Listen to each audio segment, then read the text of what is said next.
Hey, welcome back, everyone. So I was looking, and for some reason, Law and Crime and Court TV's trial starts with it already started, and it's 5 hours and 45 minutes long. So let's go. I don't know why it starts like this, but No, it's not about passion. Look at the facts and look at the evidence. This is where a juror sometimes will get in trouble. Speculation. They start guessing or speculating about evidence that we never talked about, witnesses who never testified. So don't speculate. Other evidence that you never heard of, other evidence that someone may have mentioned, but it was never introduced. Don't speculate about what that would be. Attorneys. This is not about the attorneys. I like that attorney. I don't like that attorney. It's not about that. And I know you're not going to. It's not about the defendant, how do I balance things out? It's not about.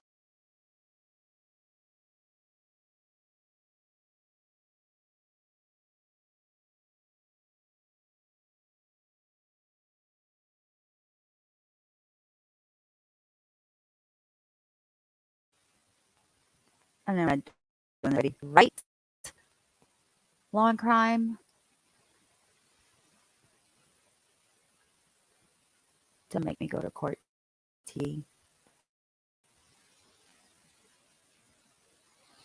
All right, let me go to Court TV. Hold on.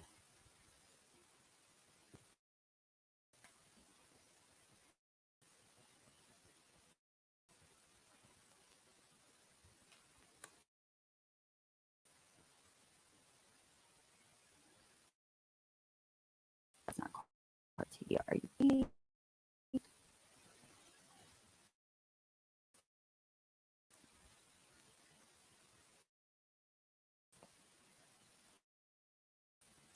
All right, here we go.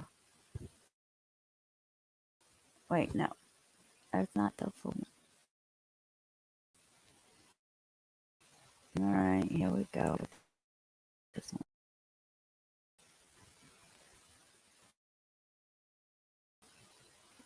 Consider.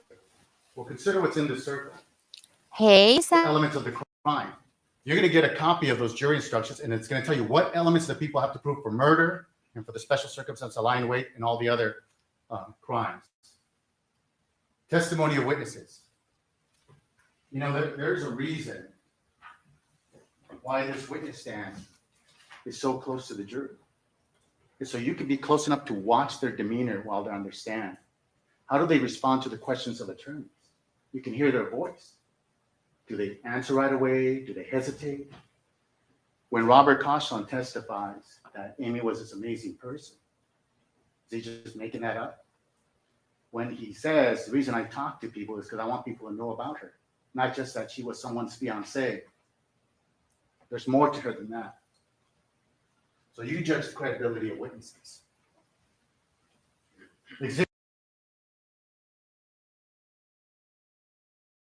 We're not doing this.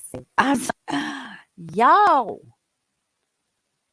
why is it always a problem with this? No, a little clip.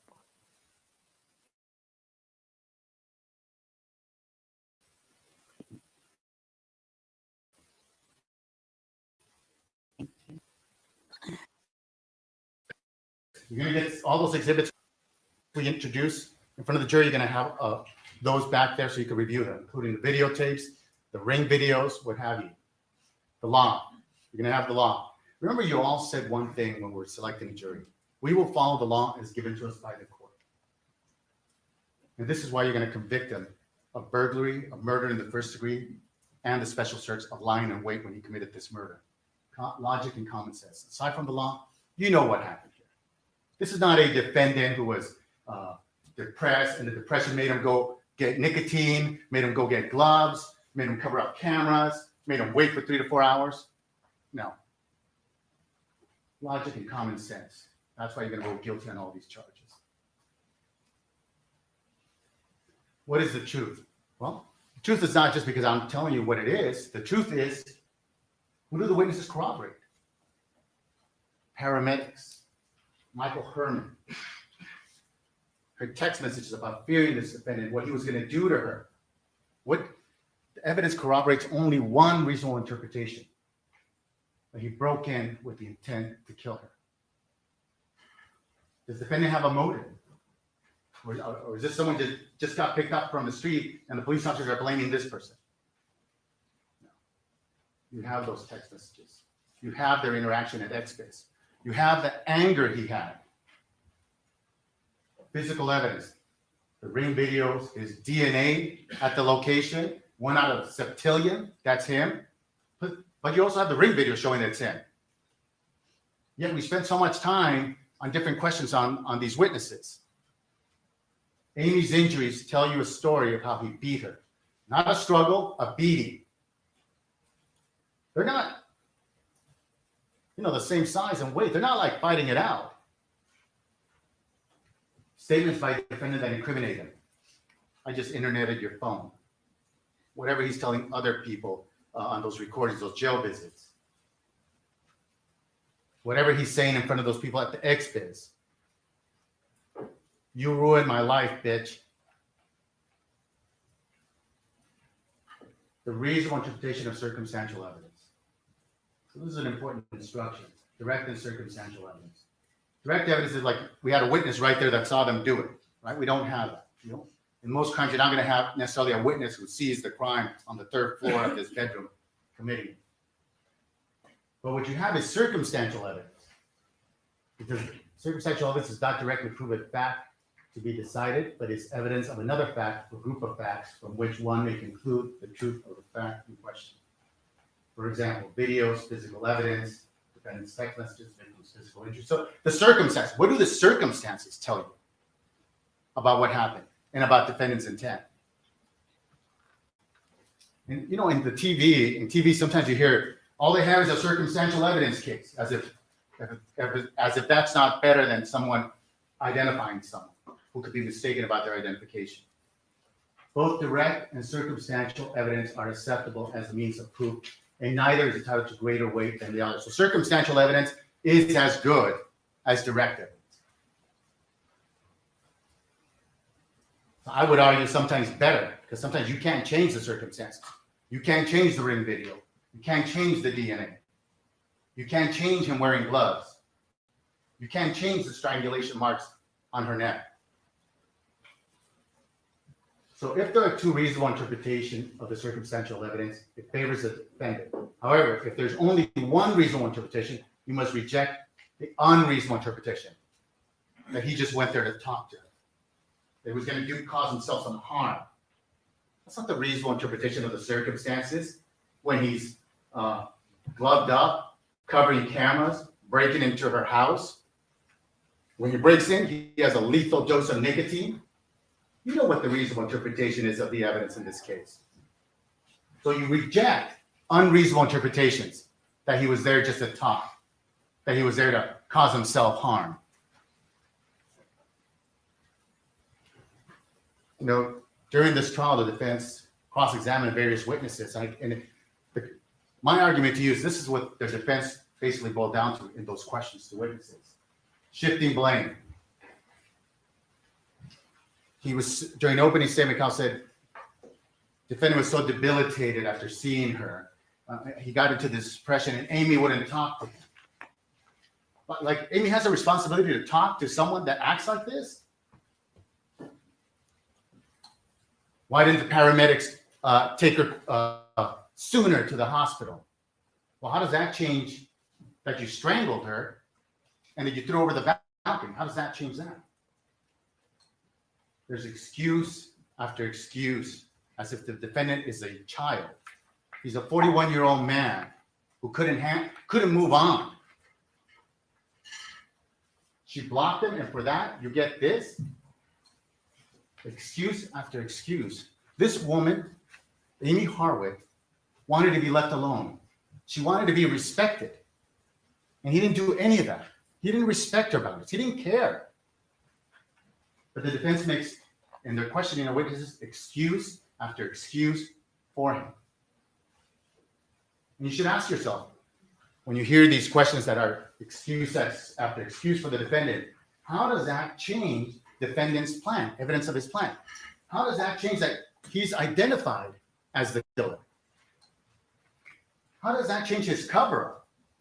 Those text messages to women 2 hours right before he breaks in, laughing at text messages of other women within 46 minutes after throwing her over the balcony. How does it change her injuries, the strangulation, the beating? How does that change that? It doesn't. But it is a distraction.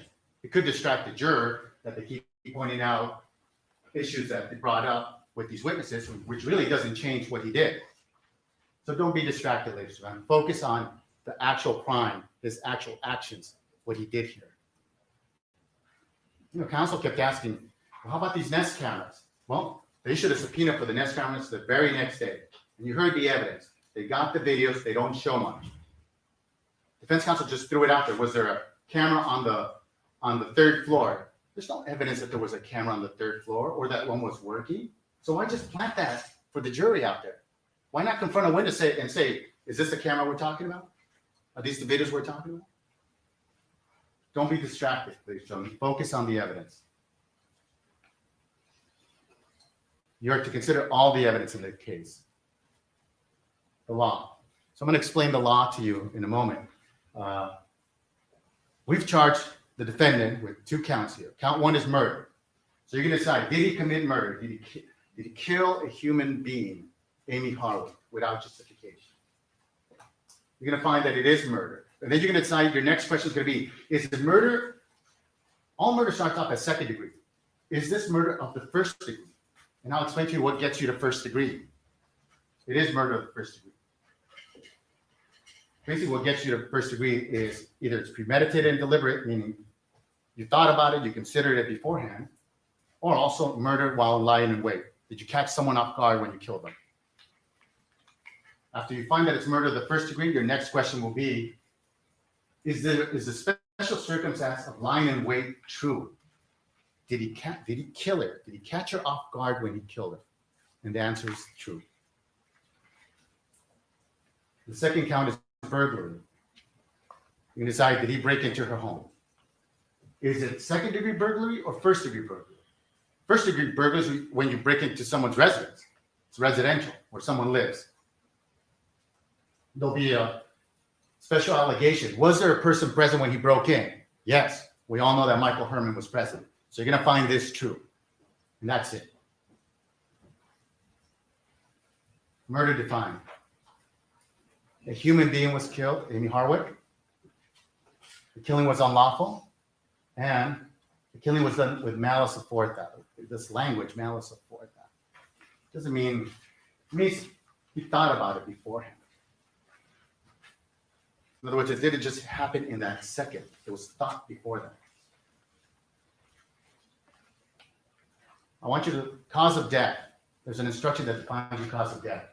And that causes death if the death is direct, natural, and probable consequence of the act, and the death would not have happened without that act. The natural and probable consequence is one that is a reasonable person would know it's likely to happen. And I'll explain that to you in a moment. More than one cause of death. There may be more than one cause of death. An act causes death only if it's a substantial factor in causing death. A substantial factor is more than trivial or remote. However, it does not need to be the only factor that causes death. And here's why. Because a lot of those questions of the defense, it almost seems to shift blame to the paramedics, law enforcement, for not taking her to the hospital at a certain point in time. When Dr. Lucy said, after he dropped her from the balcony, her liver was lacerated, her kidney was lacerated, she suffered brain damage. Dr. Lucy said, had she been right outside the OR, the operating room, he doubts she would have survived with those severe injuries.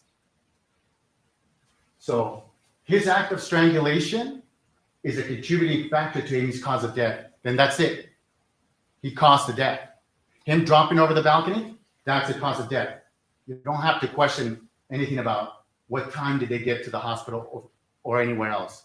He's caused her death. He has been a substantial factor in causing her death. Now it's the forethought. There are 2 types. There's express and implied. So all murder starts off with the second degree. Express malice just means an intent to kill. And, sometimes defense counsel make it seem like, well, how do you know what was in his head? Well, circumstantial evidence. Have you ever heard the term actions speak louder than words? His actions tell you more about his intent than any words that defense counsel are arguing or asking their questions of the witnesses. Lethal dose of nicotine.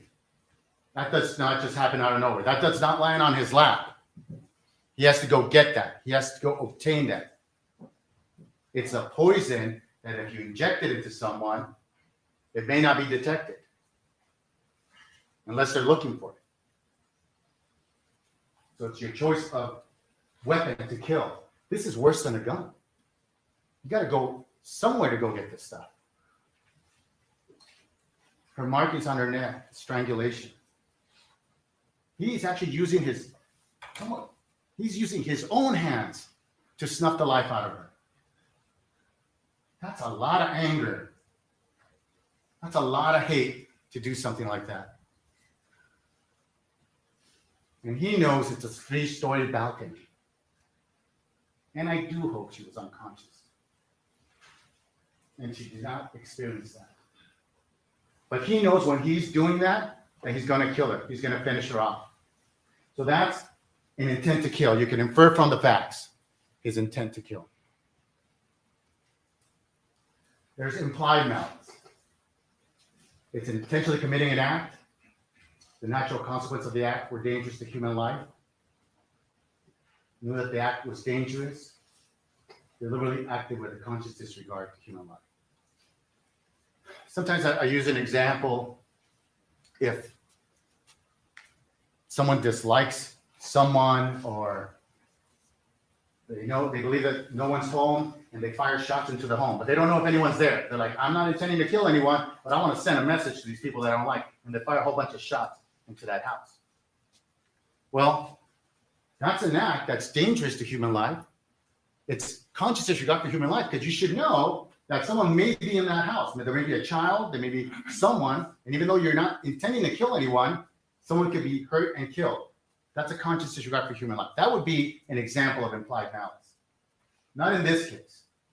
In this case, for you to find second-degree murder under implied malice, you would have to ignore the fact that he brought a lethal dose of nicotine and that he dropped it from the balcony. You would have to ignore those facts. But you're not going to do that. This is not second-degree murder, but we'll get to first in a second.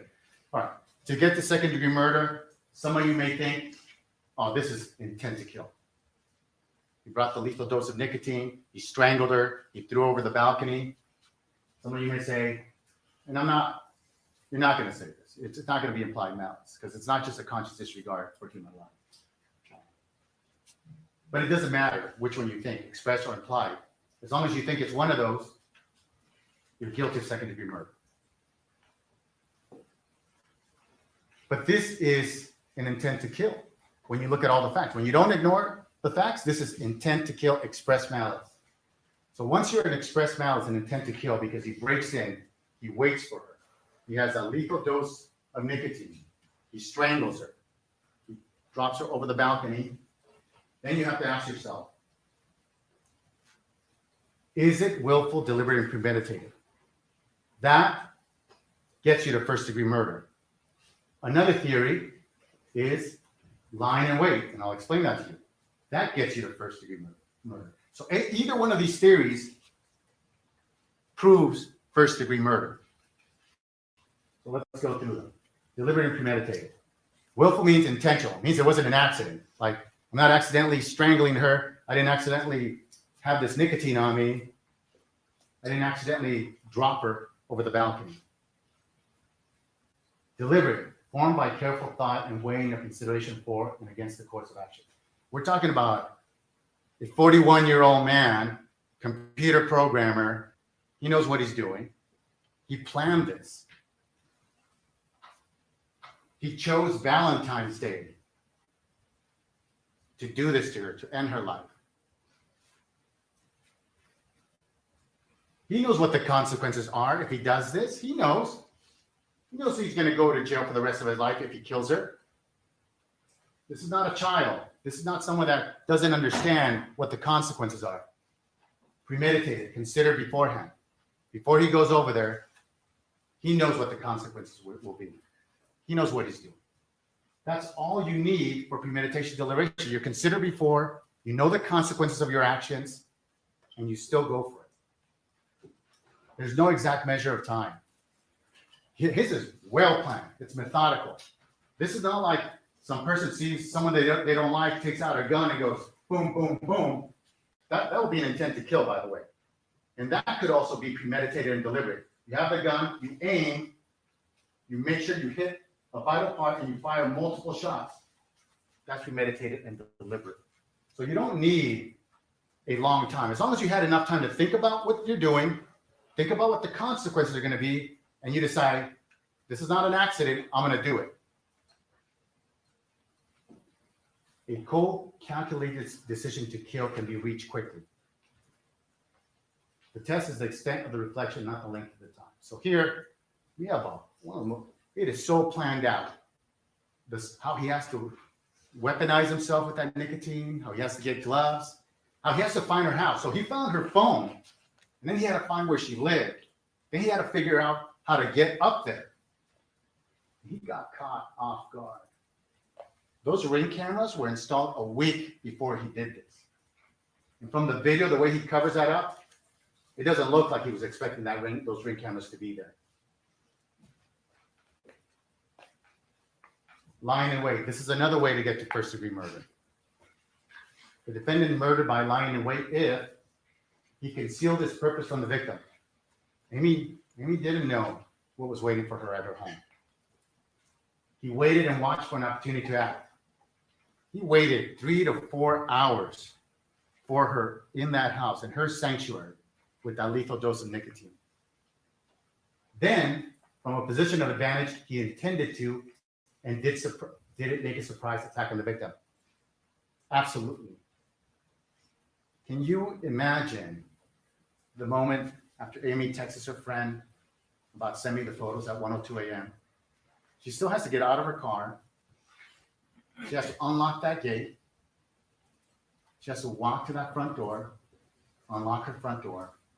She misses that he has broken the French doors. She doesn't think, like no one would think, that there's someone waiting for you, intending to not only cause you harm, but to kill you, who has that poison there waiting for you. So now she has to walk upstairs. And in that moment, she's carefree. Send me the pictures. We had a great night. She walks up, and it's difficult to say what happened up there on the 3rd floor.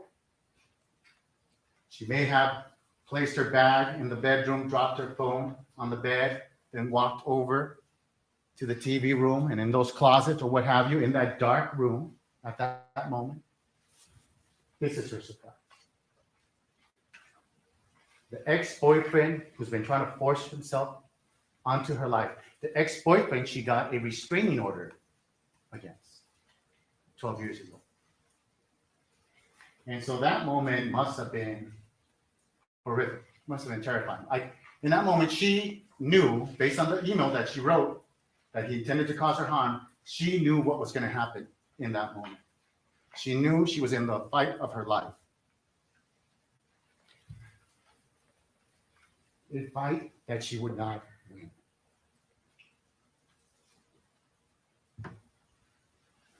So, some of you may think, that's lying in wait. He killed her and caught her off guard. That's lying in wait murder.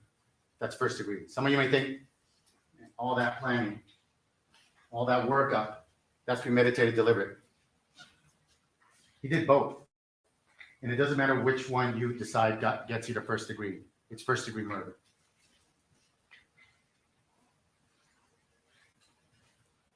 Then as to count 1 murder, if you find that count 1 murders of the first degree, there's a special circumstance. And the law believes there's certain murders, the way you commit them, there should be more punishment for that. There's different special circumstances in the law. You kill multiple people, you torture them. There's different types. In this case, it's lying in wait, and it has one more element that what gets you to first degree, and I'll show you right now. The defendant intentionally killed the victim, and the defendant committed the murder while lying in wait. What does lying in wait mean for this particular instruction? The defendant concealed his purpose from the victim. That's straightforward. The defendant waited and watched for an opportunity to act. He's waiting in her house. The defendant then made a surprise attack on the victim from a place of advantage. That just means he's there. She doesn't know he's going to be there. And that's an advantage. And here's the extra element that you didn't have for first degree. The defendant intended to kill the victim by taking the victim by surprise. So when he broke in there and he waited, he intended to kill her. The intent was not just to harm her, not to talk to her, not with that lethal dose, not with him keeping the gloves on the whole time, not with whatever that rope thing he had around his waistband, not with him not covering his face and would be identified by Amie Harwick. So this special circumstance is true. So the elements of murder, a human being was killed, would now support that. That gets you to second degree murder. What gets you to first degree murder is if it was willful, deliberate, and premeditated, or if it's lying in wait. And what gets you to the special circumstance is that specific lying in wait instruction. Okay? Right to self-defense may not be contrived. The defendant cannot claim, well, when I broke in, all of a sudden she starts attacking me. Can you imagine? Like someone breaks into your home. If someone breaks into your home, you have a right to defend yourself. You have the right to beat them. He can't claim, hey, she was attacking me, so I had to defend myself. The right to self-defense, the person does not have the right to self-defense if he provokes a fight or a quarrel with the intent to create an excuse for use of force. So get that. Let's set that straight. Now, the defense is asking, or may argue to you, voluntary manslaughter. This is not even in the ballpark in this case, and I'll tell you why. That means the defendant was provoked by Amie. As a result, the defendant acted rashly and under the influence of intense emotions, which obscured his reasoning or judgment. And the provocation would have caused a person of average disposition to act rashly and without due deliberation, that is from passion rather than judgment. Remember, the key word, a person of average disposition. The instruction actually tells you the defendant is not allowed to set up his own standard of conduct. Well, that's the way I act. I act impulsive and emotional. That's not the standard. Your very first jury instruction reads, if you look at towards the bottom of instruction 200, it reads, some of the instructions may not apply depending on your findings about the facts of this case. This instruction, given the facts of the case, will not apply for you. And here's why. Blocking someone is not reasonable provocation. Do you think that's reasonable provocation? If you block someone, they get to kill you? A person of average disposition would not try to kill Amie because she would not talk to him or because she would defend herself in her home. Objection, Your Honor. This statement of heat of passion will say that a person of average disposition would be inclined to kill. That is not the standard for heat of passion. Well, that's his interpretation of it, so the court will allow. Yes. And you can read the instruction. And that is, a person of average disposition, and I think counsel misread what I wrote up there. A person of average disposition would not try to kill Amie because she would not talk to him. Okay? Or because she would defend herself in her home. That would not happen. Burglary. This is very straightforward. Like the evidence in this case, it is very, very straightforward for you, ladies and gentlemen. The defendant entered an inhabited house, and when the defendant entered the inhabited house, he intended to commit murder. So when he's breaking in, and he has that syringe, and he's gloved up, and he's covering cameras, his intent is to kill her. And the moment he breaks there, and by the way, his intent remains the same throughout his stay in that house and everything he does there. But the burglary is completed once he's inside. He doesn't have to do anything else. He actually, for burglary, you don't have to commit the crime as long as you enter with that intent. Degrees of burglary. Very straightforward. If he broke into her house, breaking into someone's house, that elevates it to first degree burglary. This is not like breaking into a commercial establishment or a store. In the houses where someone lives. So how does the evidence show you his intent to kill? It's not just that moment where he's strangling her. It's not just that moment when he's dropping her over the balcony. His intent to kill, you could get that from all the circumstances in this case, before the murder, during the murder, and after the murder. They all show his intent. So let's talk about before the murder. What's he doing? How's he acting that's telling you that he has an intent to kill? Well, we know they dated for about 1.5 years. 2012, she gets a restraining order against him. Stay away. Cuts off all ties with him.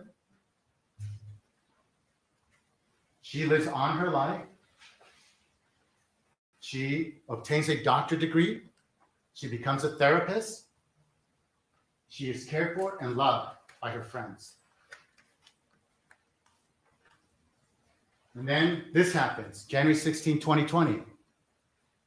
It's just sheer bad luck that she goes to a conference there on Wednesday, and then by Thursday, she's excited to go to this award show. She doesn't expect him to be there. He doesn't expect her to be there. And for a few seconds before she sees him, everything was okay in the world for her. But then you get these statements. You ruined my life, bitch. You know, the defense kept examining Hernando about this. He said, I testified. I heard that. I heard the tail end. Yes, they told me that he said that, but I also heard part of it. That's his testimony. By the way, is that something, you know, the whole "you ruined my life," is that so different than the horror files and accessing them in 2019? Astrid Jamison said she was in the middle of a conversation with Amie, and the defendant just barged right in between them, like she didn't exist. Because it's all about him. He's the one that feels entitled. I gotta be heard. That he had an angry tone. That's what you describe his tone, angry. He said something to the effect, "You fucking ruined my life." Does that sound like love? Or does that sound like anger and hate now?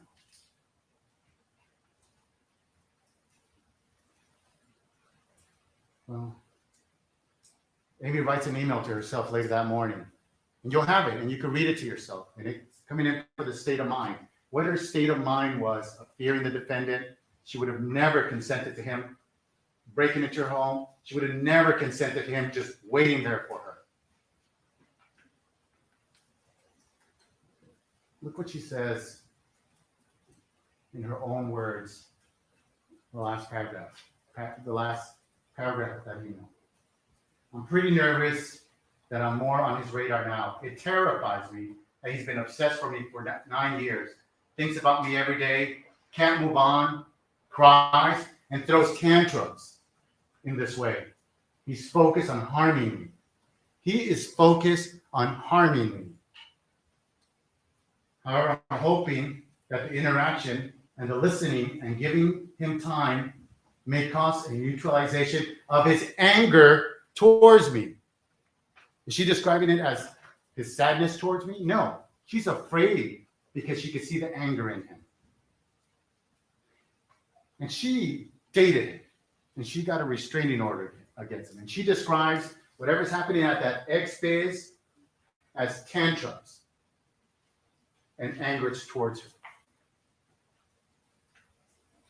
Not this debilitating depression that the defense argue to you during opening statements.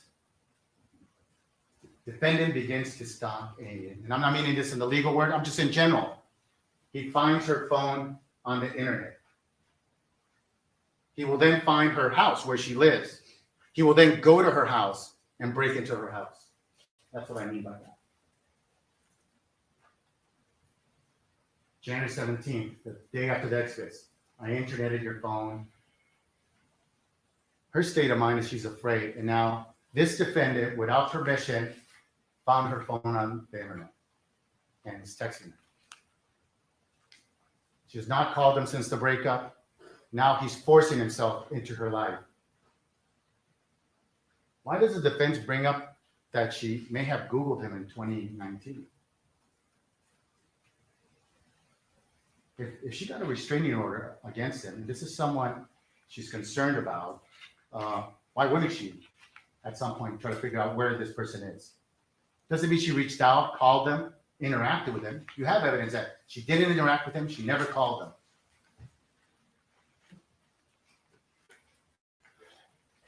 She tells them, basically in that last text message that she sends him, respect me, let's respect each other, and let's move on. So it's almost like she's pleading, please respect that I don't want to be in contact with you.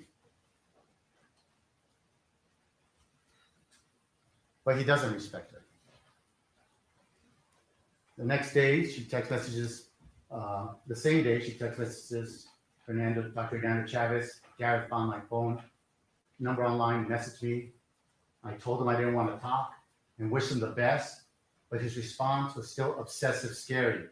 Handyman comes tomorrow for more locks for my windows and order pepper spray. Can you imagine? She has to go through all that. Like, she's living her life, and now she's got to go get a handyman to secure locks. She has to go out of her way to go get pepper spray because she doesn't know what's going to happen to her.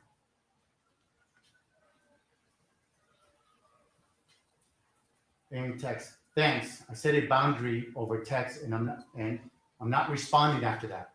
He keeps texting me and sounds unstable. Defendant does not respect Amie. It's all about his feelings, his emotions. He continues to send manipulative text messages at 2 p.m. and at 6:45. You know those text messages where he's groveling or asking her, let's talk, can we talk? That's manipulation. It's a 41-year-old man trying to force his way, in a nice way at first, back into her life. But it's not working. And she's going to cut him off.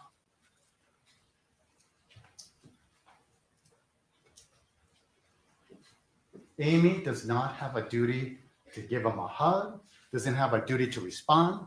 She has every right to cut off someone that acts the way he acts. Saturday, January 18th, 2020. And he leaves a voicemail message, crying, trying to force himself back into her. This is all manipulation. This is all tantrums.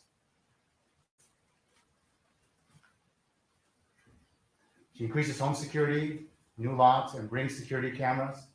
I'm sorry, Nest security cameras.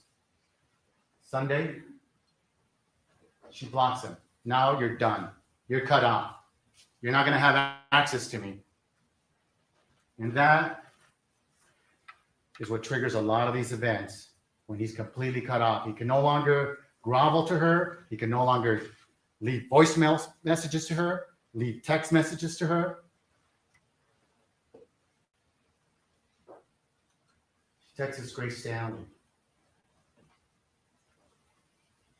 I blocked him through text message, but because of his level of obsession, and I definitely don't think I'm in the clear, I have pepper spray at the house now.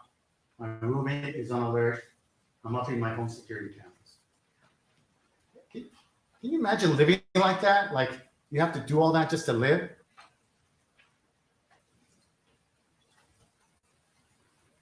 And so now the defendant is plotting against her. Now he has no access to her. Finds her phone in January. She's locked. This is premeditated and deliberate. When we talk about premeditation, deliberation, he finds her home and obtains a poison to kill Amie. And he selects a poison where he could get away with it, right? He injects her. She may go into seizures. She may vomit. They would have to see the needle mark to even try to test for that poison. You know, he doesn't smoke. You hear that in the jail conversation when they say, oh, but you don't even smoke. He goes out of his way to get this pure nicotine. And he picks Valentine's Day. Why did he pick Valentine's Day? Well, Valentine's Day is a day where Amie, who's social, who has friends, would probably be out. She's either with a date or she's out with friends, which is what happened. And she is out with friends. And these are the last moments of her life when she was happy.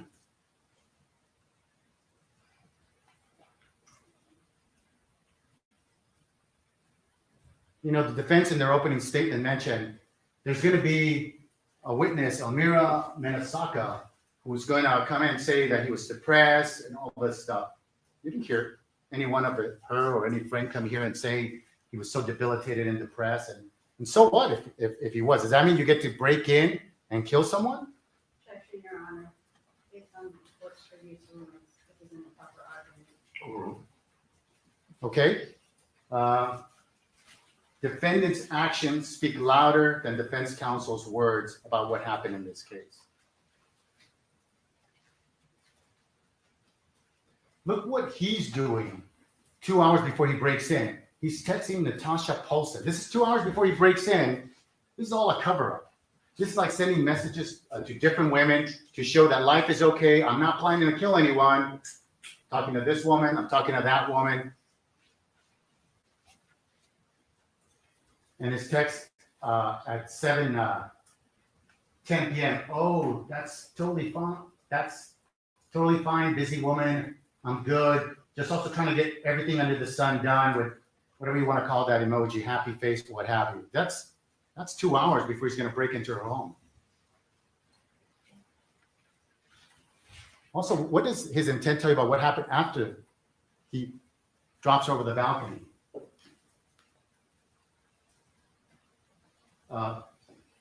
Angelique Judice, like within 10, 11 hours after the murder, he's setting up a date with her. What does that tell you about what he's thinking? And does he care that Amie's dying? No, he doesn't care because it's all about him. Did I get away with it? Did she get what I believe she deserved for blocking me out of her life? That is cold. That is cold-blooded.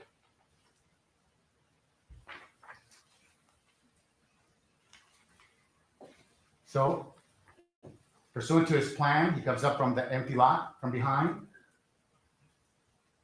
And he gets caught off guard by these ring cameras.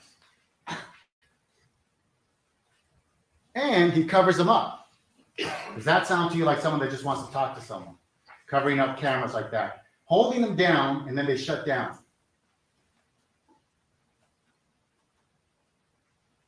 What's that thing around his waist? That white thing on the outside of the shorts. That looks like rope or something else that you could use to hold her down and inject her with that poison. If you want to talk to someone, well, why don't you just leave a note? I mean, that's kind of, you're going to freak her out. You leave a note, hey, I found your house. Can we talk? He didn't do that. He didn't wait outside her home and say, hey, I'm here, which would have been horrible in itself. He didn't do that. He chose to wear gloves, have this rope around his waist, a bag on his hands, cover up cameras. He's not going there to talk. He's on a mission.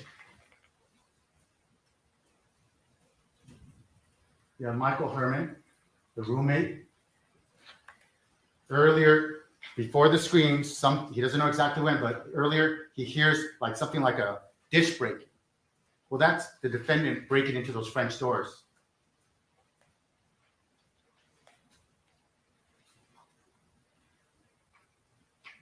He's committed. He's breaking in. I mean, that takes a lot for someone to decide, I'm going to go into someone's home without their permission. I'm just going to break this glass and go inside. and he leaves blood on the French doors and on the floor. That's his DNA. 1 out of septillion, that's his blood. And he has injuries consistent with kicking in that glass, breaking in there. Scratches. Not only bruises on the knees from landing on his knees when he's fleeing, but he has these fresh scratches. And he's wearing shorts, by the way, when he breaks in. And when he breaks in, when he breaks that threshold of her home, on his person, he has that lethal dose of nicotine. That's when the burglary is completed at that point. Let's talk about this lethal dose of nicotine. So we know the defendant doesn't smoke based on the jail conversation. LAPD criminals could not confirm what that was, right? They couldn't confirm that that was nicotine. Dr. Bradley from the FBI, it was sent to the FBI, they were able to confirm that it was nicotine. Dr. Wu confirmed that it was 86.9% pure nicotine, a poison. Dr. Benowitz testified and said, that would have been a lethal dose had it been injected into Amie Harwick, and difficult to detect because, as you see, they're not testing for this poison. They're not screening for this poison. Dr. Lucy, the H screen, the homicide screen used by LA, would not have detected nicotine. He would have to have requested it. There's a lot that went into deciding to get this particular poison. This shows in his intent to kill when he breaks in and when he's lying in wait at her home.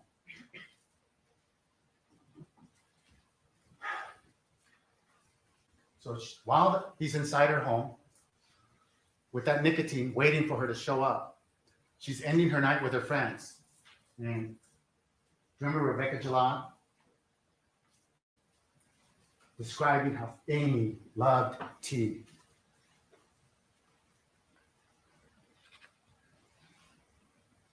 And they end their night, and at about 12:30 a.m., she's about to leave, and Amie does not know what's in store for her at home. She's being caught off guard and by surprise, which is why that special cert is significant. The way you kill someone by catching them completely off guard, they don't know what's coming. She gets to her home at about 1:01, parks her car, texts her friend at about 1:02, Sarah Rollins, send me the pics on the green couch. Amie will never get to see that picture of her and her friend on the green couch because by the time it's sent at 2:05, she's unconscious on the floor, seizing. Here's why this is so quick. 1:02 a.m. is the text, right? 1:08 a.m., that's when Michael Herman is triggering the neighbor's Ring camera. That is 6 minutes. But it's much shorter than that, the time that the defendant immediately attacked Amie. Because you got to take into consideration, it's less than 6 minutes. Amie had to walk upstairs. She had to open the gate, do all that, get upstairs. That takes time. Michael woke up to an ongoing assault. He didn't the assault started when he woke up. The assault woke him up, the screams. So it was already going on. It takes Michael time to get from the backyard, go around the house, climb the gate until he gets to the neighbor's house and triggers it at 1:08. So the period of time where the defendant's attacking her is immediate. It's it's less than 4 minutes. So there's no talking, there's no discussion. She gets surprised by him, she's scared, and he attacks her.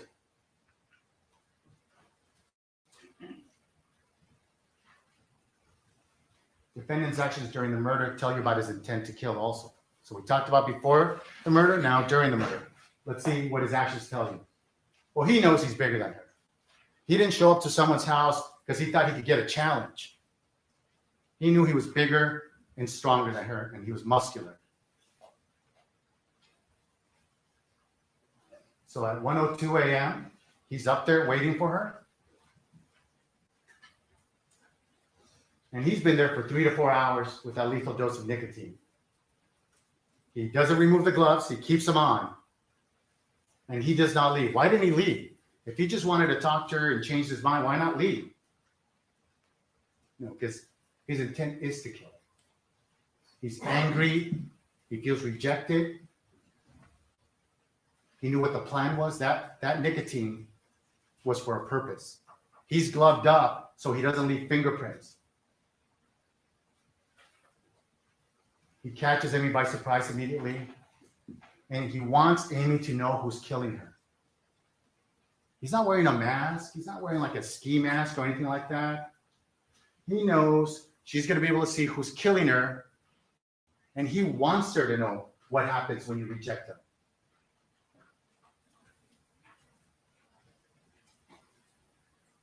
Michael Herman yells out, "Leave her alone, motherfucker." And so at that point, the defendant knows either he's going to get caught or someone's going to come up and intervene in his plan. By the way, the term "this is a struggle," this is not a struggle. This is an assault. This is not like two people that can fight each other, that are equally matched. This is someone that's catching the other person off guard. And look at all her wounds, assaultive wounds. She even had defensive wounds. Dr. Lucy said she had bruises on her forearms trying to block blows, consistent with trying to block blows.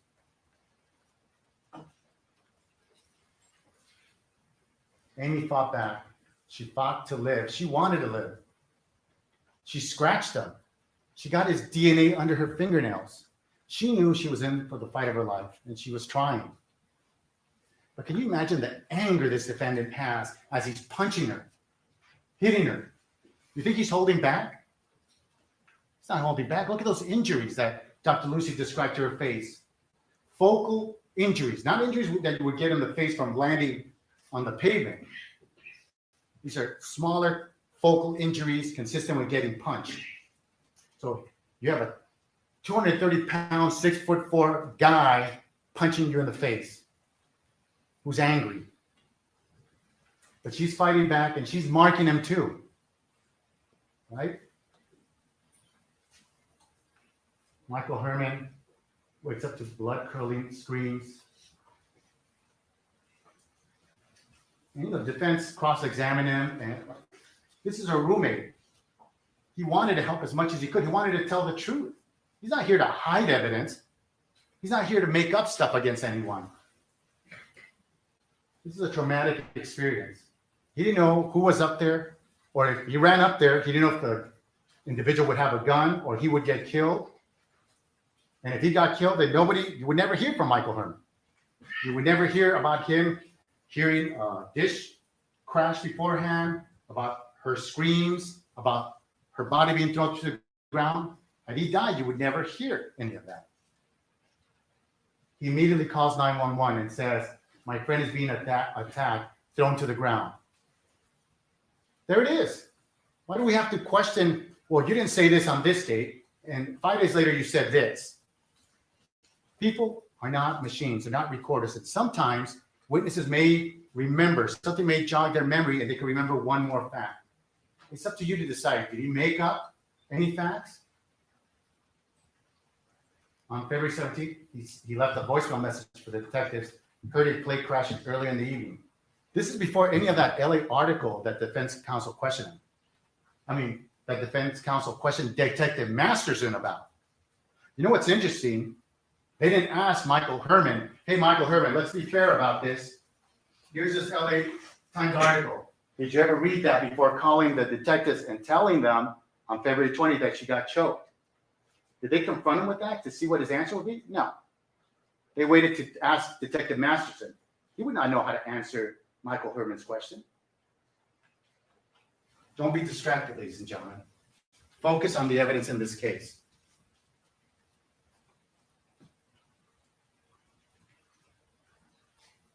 Defendant is wearing gloves. I'm going to take this off. Dr. Lucy said manual strangulation is a contributing factor to her cause of death. Remember the cause of death? This is a cause of her death. 15 to 20 seconds, you could render someone unconscious. He also said, when he was asked, well, did he strangle her with 2 hands or with 1 hand?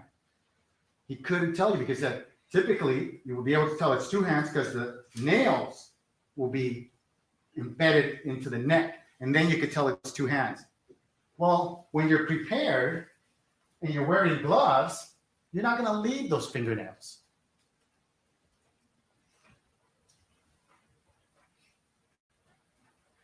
Hey, motherfucker, leave her alone. He needs to get out. Defendant needs to leave because he wants to live. He wants to get away with this. He doesn't want to talk. He doesn't want to die. He wants to live. He wants to get away with it. He doesn't want to be identified. He wants the life he's living. So at this point, according to Dr. Lucy, Amie was beaten and she's fatigued. She's not this, as the defense presented during opening, this athletic person that all of a sudden the defendant lets her go and then she on her own decides, the way I'm going to get away from this is I'm going to climb on the outside of the balcony after being strangled. I'm going to have the strength to do that. It's ridiculous.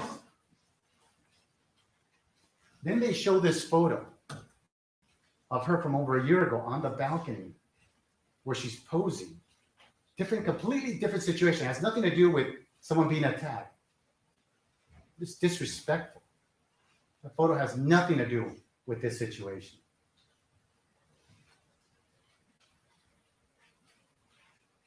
If Amie lives, you know this.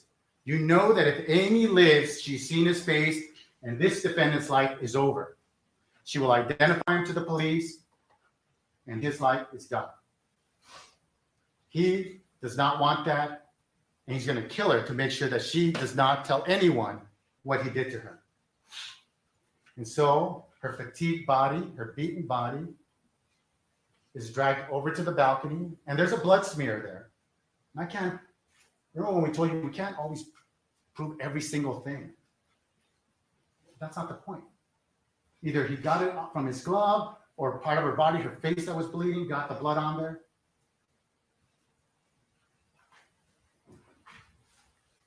But you know, in trying to drop her over the balcony, he dropped that syringe. So when he's lifting her over the balcony, he knows how high that is. It's 21 feet. He knows what he's doing. He's going to finish her off. She will not be able to identify him. And that's pure concrete down there. Anyone would know.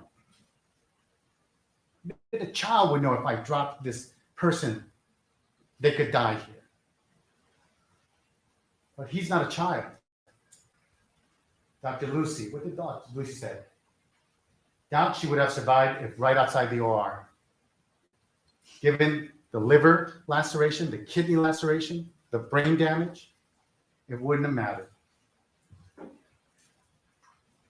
Injuries to the face are focal, meaning she's being punched. Defending pressing on her right shoulder. I don't know if any of you caught this, but there's an injury that where it leaves like a white circle here. There's pressing and there's pressing on the back. So that's the defendant attacking her with his big hand. Manual strangulation, we already talked about that. Gloves prevents from knowing if it's 2 hands, but that's the point of gloves. The reason he got gloves is to cover up the crime. He doesn't want to leave fingerprints. He doesn't want to leave anything that's related to him. He wants to get away with this murder. You know, then Dr. Lucy is cross-examined by defense counsel, and she's asking him, well, didn't you tell me and this Aaron Mintz something else? And he says, no. And you know what happens after that? There's no Aaron Mintz that comes here and says, he said something else. There's none of that.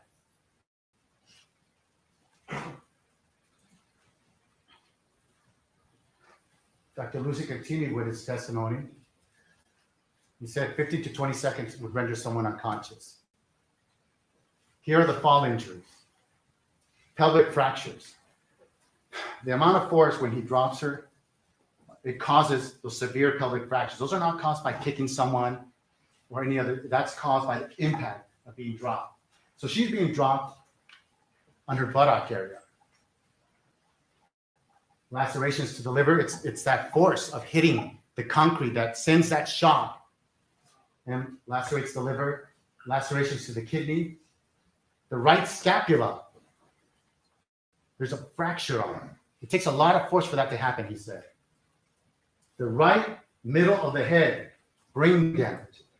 A lot of the right side damage.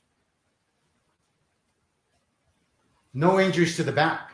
She didn't land on her back. She wasn't holding on to some rail and then landed on her back. His opinion, this is a homicide, not an accident. That's his opinion after evaluating her injuries. This is consistent with defendant picking up Amie and dropping her over the balcony and her landing on her buttock area, shattering the pelvis, damaging the liver and the kidney, and then the right side, causing the damage to the right shoulder and the top of the right of the back hip. And then she just falls flat after that on her face. Not that she hit the face, because had she hit her face first, there would have been severe fractures, which there were not. The defense during their opening said, we're going to hear from Bob Malik, who places her on these 3D stills, holding on to the railing with one foot on the awning, speculating that whatever damage was in that awning, she caused it. How do you get to that?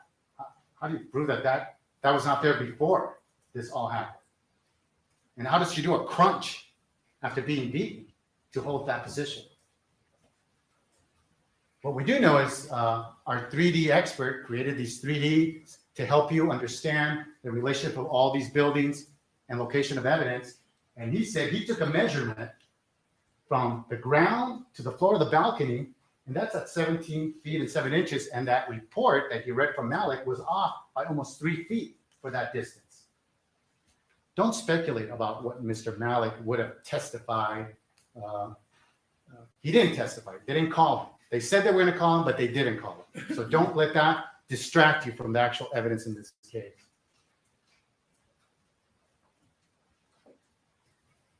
I'm almost done, ladies and gentlemen. I know you have this look like, how much more? There's not that much more, I think. All right. The syringe, he drops into the balcony. He didn't know he dropped it. Had he known that he dropped that syringe, he would not have left that there. He would have picked that up. In all that commotion and dropping her over the balcony, that fell out of his person. Either he was holding it or it fell out. It doesn't matter. He left that behind. Because now he knows that there's someone, a witness downstairs, Michael Herman, who's yelling. He has to end her life quickly because he has to get out. Because if Michael Herman is yelling, she's yelling, guess who else may hear this? The neighbors may hear this. So what are defendant's actions after he's done this, after he dropped her to her death? Does it show that he's depressed, upset, or does it show, no, he wanted to kill her? That was his whole intent. Well, let's see. The very first thing he does, Amie's there. You saw the body-worn video. How do you leave a human being in that condition and not try to help? How do you not help her? If you loved her at any point, why not help her then? Why not try to call 911 so the ambulance can come? Because it's not love. It's hate and anger now. So he runs through the kitchen door, runs right by her. And I'm going to ask you, look at the photos of her body near the area where he would have to run by. It is so close. It's like right here. And so she, at this point, is in all likelihood unconscious. So much damage to her neck from the strangulation that it's difficult for her to breathe. And he renders no aid. Instead, he thinks about himself. He thinks about his survival, and he just runs right by her, breaks that arm of that statue, jumps over the fence, and leaves her to die. That's more of an intent to kill. He just leaves her to die. And he's still wearing the gloves.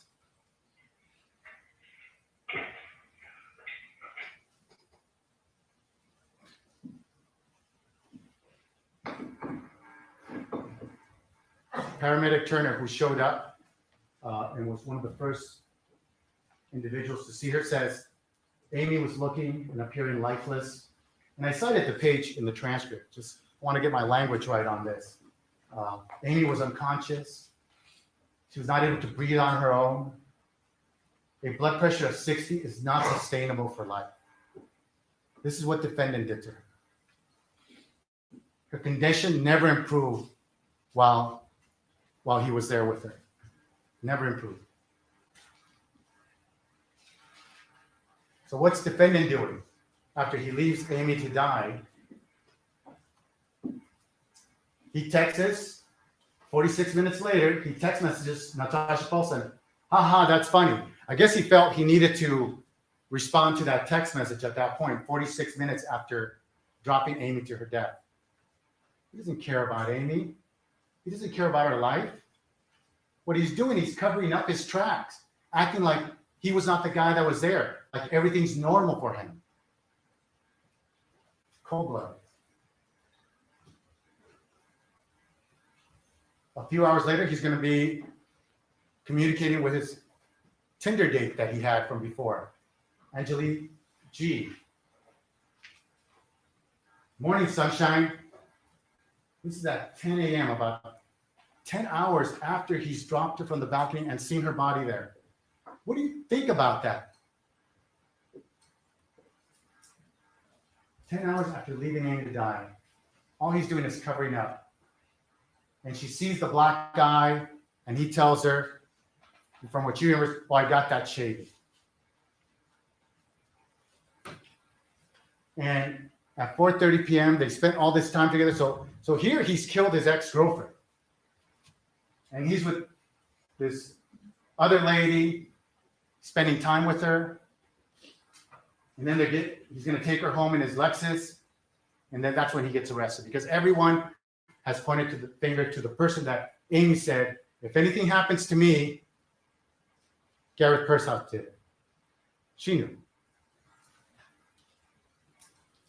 They take photographs of his scratches, his bruises. Some of them caused when he tried to flee, some of them when he broke into her house, and some of them where Amie marked them, where she fought back.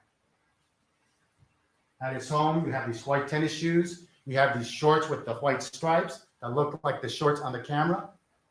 You have the gloves that have black at the bottom. Those may or may not be the gloves, but they look like that.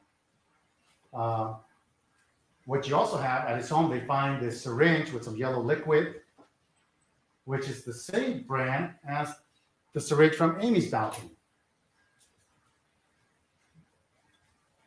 On his phone, it's a computer programmer, as we know, there are no text messages. There's no call log. There are no contacts. That's different than the data that you obtained from Amie's, where you had all that information, all the text messages, including his text messages to her. And look at two weeks later.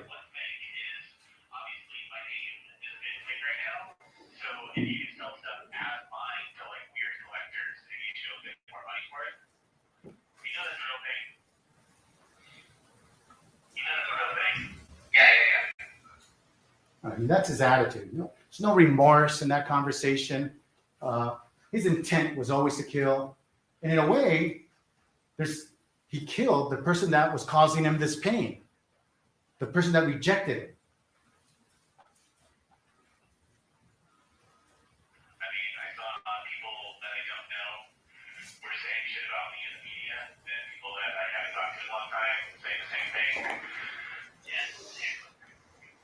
Yeah, I don't know her. I've never met her. I don't know her. I didn't think she knew Amie, but she inserted herself in my car. Yeah, I thought that was weird. Like, who is that person? Yes. And Amie's name comes up. Is there anything, wow, sorry, life lost? None of that.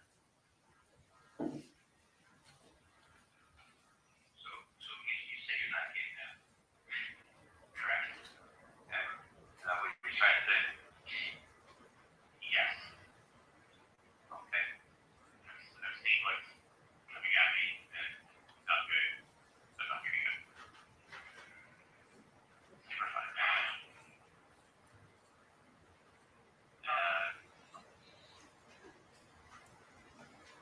That's his attitude, not some depressive state, no remorse, doesn't care about Amie. So I already told you the elements of murder. How you get the second degree, willful, deliberate, premeditated, lying in wait. First degree, the special circs, lying in wait. And we've already discussed how you get to premeditation, deliberation, and the special circs of lying in wait. I'm going to end it with this slide. This is a reasonable doubt. It's the definition of reasonable doubt. I want to start off with what it is not. This is my last slide. It's not beyond all possible doubt, because anyone could play that game. Or is this possible? Is that possible? No, it's not beyond a possible doubt. It is not beyond an imaginary doubt. It's not a juror saying, well, I can imagine this and that. No. It's not a percentage. Did the evidence show this by 90%, 70%? No, it's not a percentage. It's not beyond a shadow of a doubt. That's a movie term. You don't even get that in the law. It's not based on a hunch. It's not a juror saying, well, you know what? I know the evidence is overwhelming. It shows he did it. It shows he planned it. It shows he had the motive to kill her. But I got a hunch that I missed something. It's not a hunch. It's a juror carefully looking at all the evidence. It is reasonable. That's the key word. It is a reasonable doubt. And the 12 of you get together and you'll know what reasonable is. It's based on the entire consideration and comparison of all the evidence. That means the juror doesn't isolate evidence. Oh, this evidence, there was issues with it. No, you look at the entire case. And what is looking at the entire case show you about his guilt? It's an abiding conviction of the truth of the charge. What does that mean? That means the jurors here would say, look, if they presented the same evidence that they presented in this trial during the 30 or so days we were here, if they presented it to me a month from now, I vote guilty on first-degree murder and the special search. And if they show me the same evidence 20 years from now, the same evidence, same defense, same arguments from the people, and same evidence, 20 years from now, based on the same evidence, I would vote the same way. It's an abiding conviction for the truth of the charge. Ladies and gentlemen, Amie Harwick lost her life. She had a life to live. She did all she could. She did everything right. This defendant planned to kill her. We're asking you to hold him accountable based on the evidence in the law, hold him accountable for first-degree murder, find him guilty of that crime, and find the special circumstance of lying in wait when he committed this murder to be true. Hold him accountable for all his actions. Don't minimize what he did. Don't ignore everything he did. Thank you. All right, ladies and gentlemen, let's go ahead and break for lunch. Let's be back at 1:30. Have a good lunch, if you will.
Hello. Whoops. It's me. All right, so let's see. I have to fast forward to. Oh my God, I have my sound up. I hate my voice with a pow. I think they didn't edit this. No wonder why it's so long. Remember, guys, all the other days were edited. That's why I waited so long because I thought it was edited. The heck? Hold up. Okay, here we go.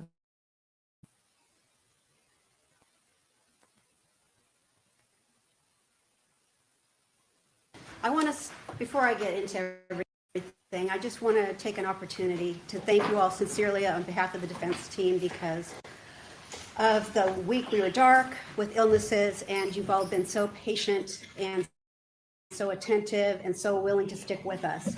We're all, both sides, extremely appreciative of that, so thank you for that.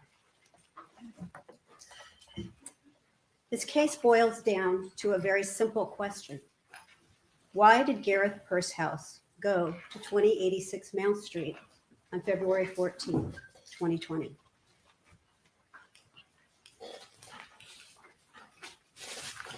Whoops, already technical problem.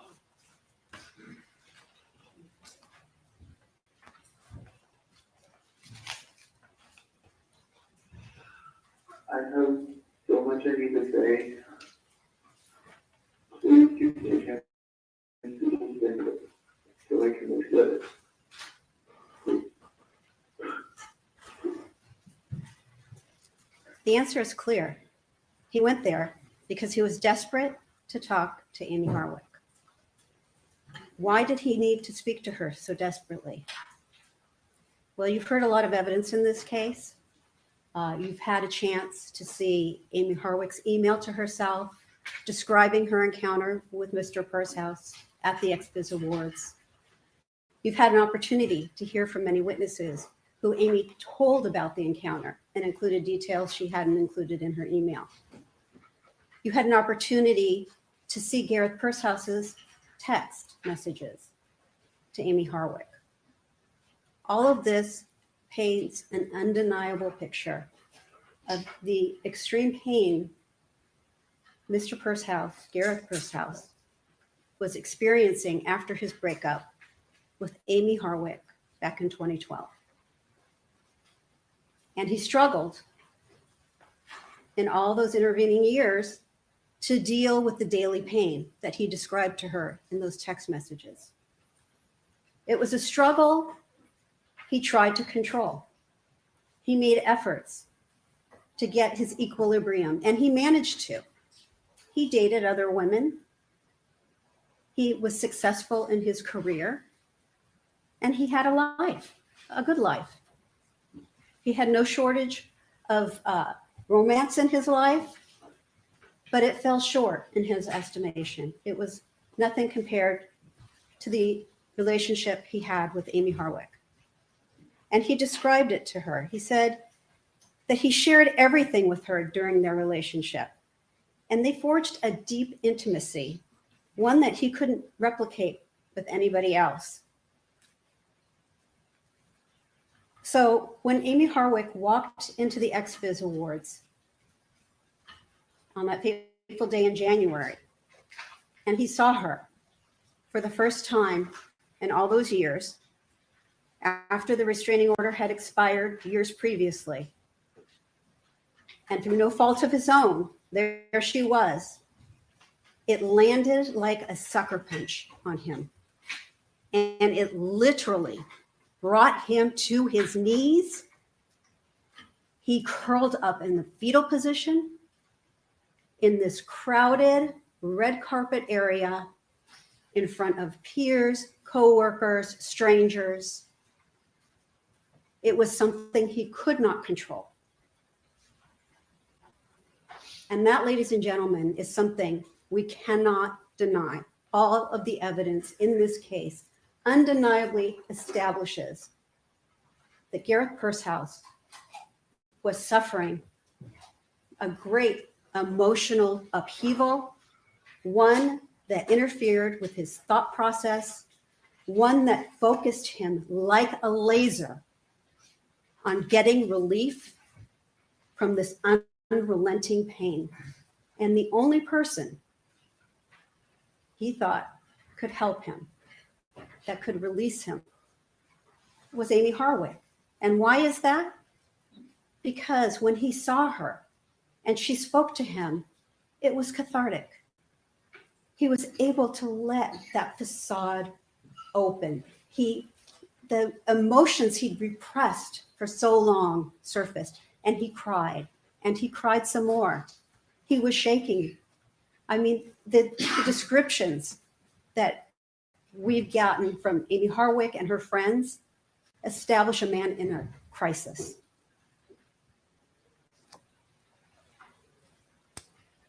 The prosecution claims he was trying to force his way back into her life, but that couldn't be further from the truth. He was trying to cope with the fallout of Amie Harwick walking back into his life. He didn't ask for that. It was a chance encounter, and it left him reeling without a lifeline. The evidence in this case shows both an internal dialogue Mr. Pursehouse was going through, as well as how he externally presented to other people as a result of the manifestation of his emotional crisis. So I'm going to want to go through some of the evidence in this case that shows the state of mind Mr. Pursehouse was in. But before we get to that, I want to talk about this jury instruction. This is CalCrim 303, and this is very important because you've received a lot of state of mind evidence in this case.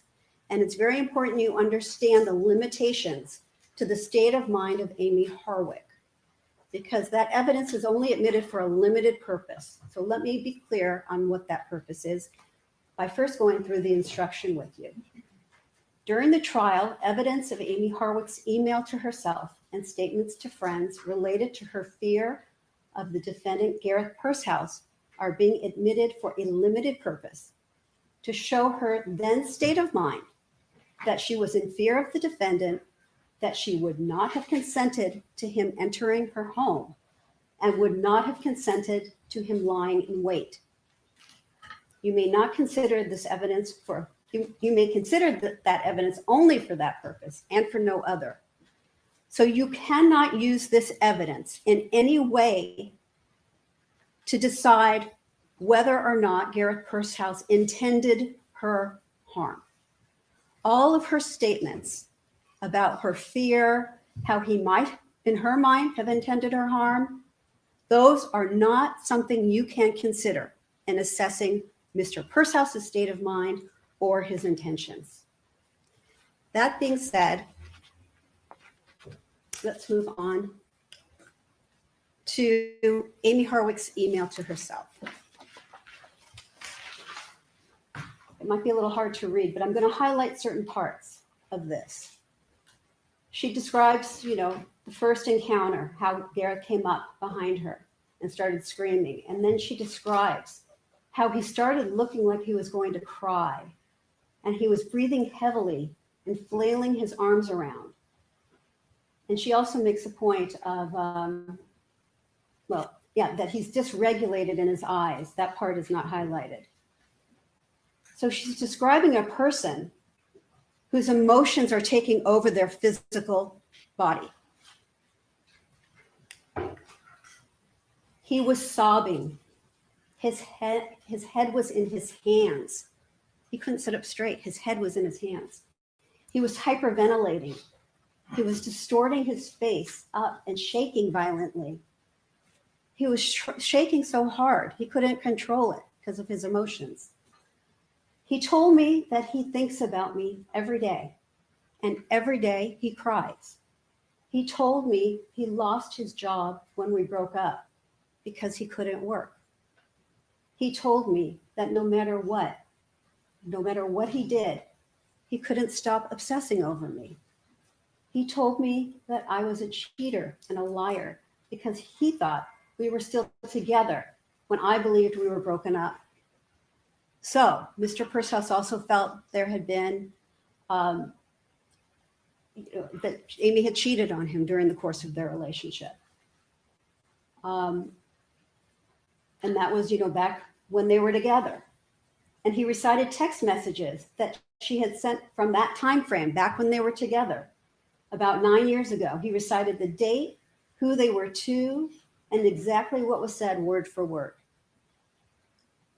He said he wasn't able to move on, but he's dated, but nobody with me. He said he thinks about me constantly, and he can't watch the TV shows that we watched together, hear the songs that we liked, or the names that we called each other, or even smell vanilla, or he has a panic attack. And all of that was before Amie Harwick walked back in his life. He's describing what his day-to-day life was like before that encounter at the XBiz Awards. Imagine what it must be like to go through your day-to-day activities carrying the burden of those emotions. Imagine how exhausting that must have been. Imagine how hard Mr. Pursehouse would have had to work to maintain the life he established, working as a programmer, having a savings of over $100,000, and trying to have a normal life, despite the heavy burden he was carrying day in and day out.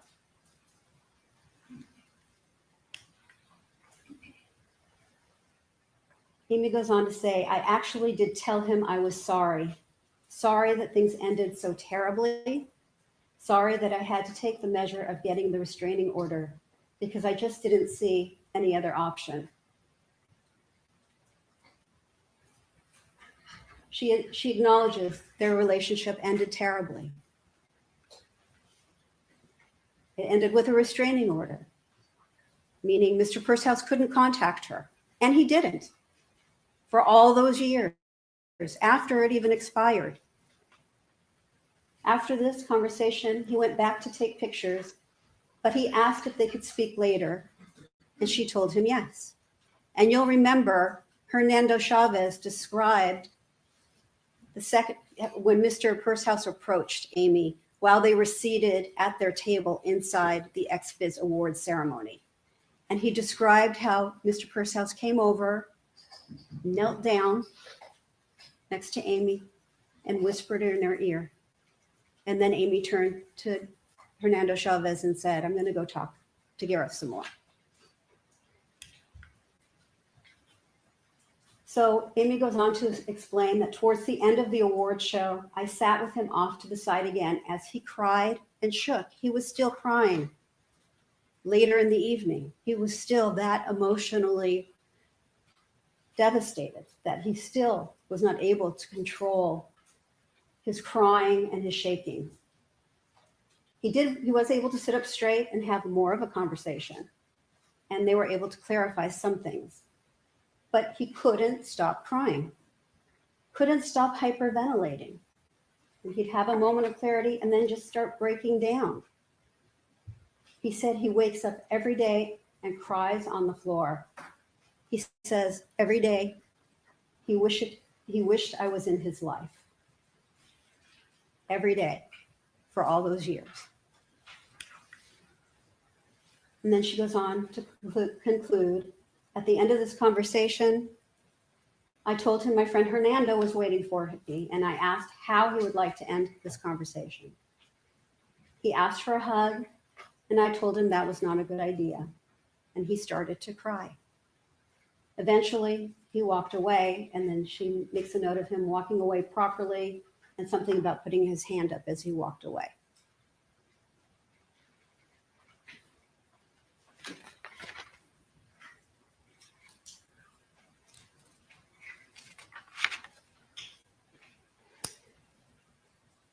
These excerpts and Amie Harwick's email to herself have important information in them. In these clips, we hear about Mr. Pursehouse regrets, his regrets about his relationship with Amie. But he did not have an opportunity to fully articulate himself that day. Why? because he was in a very emotionally disturbed state. He was shaking, he was crying. I'm going to object. I said this is being admitted for other than a limited purpose of the victim's state of mind. Sister. Without having an opportunity to fully express himself, Mr. Pursehouse reached out to Amie Harwick by text message. Oh, before we get to that, let's talk about Amie Harwick's description of Gareth to her friends. The prosecution made a point in their opening argument earlier today of saying this was a tantrum. But Marcy Mendoza made a point to say, no, that's not what Amie said, not a tantrum. She said he went crazy, he was erratic, he broke down. And Sarah Rowland said, Amie said he went a little crazy, he was triggered, he got into the fetal position on the ground, he was crying and reciting text messages. Now we can go on to Gareth's messages to Amie Harwick, which are very hard to see. So he starts, I interneted your number, recognize it now that I see it, if I'm allowed to text. And then there's a series of the letter P, and Mr. Pursehouse tries to use humor, because this is an awkward, emotional situation. Yes, we shall all pee. And she responds, oh, wow, my text was left open and I'm on a call, sorry. And smiley face. He says, so you're not really into talking about pee now. She says, I'm glad we had a chance to speak last night. It sounds like we both needed to express and hear some things from the other person. And he continues to joke, just sometimes pee, got it. I'm sometimes why. And then referring to her text, yeah, I will do. I slept well, almost an hour at 7 a.m. So he had a sleepless night. And I'm right now listening to a phone conference, literally about organizing psych articles for the rapists. Now, we're going to get to know Mr. Pursehouse's sense of humor. He likes to play wordplay. And if you put the rapists together into one word, it's the word therapists. I'm going to object as soon as I find evidence. That's your take on it. Doesn't mean that it means that, but it's correct that it means that if you put it together. But go ahead. Thank you. She says, I think it was really good that we were able, let's see. He says, not sure if you're done because you said, how do we finish this now, last night? But if we can meet again, and she says, I think it was really good that we were able to speak last night. I'm sure there's a lot more that you want to process and say to me. So she acknowledges, she realizes, yes, he didn't have a full opportunity to process everything, being so caught off guard that way. And that there was still things he wanted to say to her. But for Amie, that's not what she needed. And that's fine. And there's no blame to Amie for her choice or her setting of boundaries. No one contests that was within her right, and that was an appropriate thing for her to do. She says, I think that was a lot for both of us. I hope you were able to hear me last night when I said that I was sorry for anything that caused you suffering and that I forgive you for the things that you did to me. I think right now it's best to have some space, and I don't mean that in a negative way. The past is sad and triggering for both of us. I think we ended our talk last night well. We can be civil from a distance, respect each other, and move forward with our own lives. And Mr. Pursehouse responds, so you're still just gone, which is exactly my nightmare, and sadly what I expected. So you're still just gone, and it feels the same as when I wrote you that long list of what I would miss about you, and heard nothing back, just reaching out into the darkness, trying to stop falling.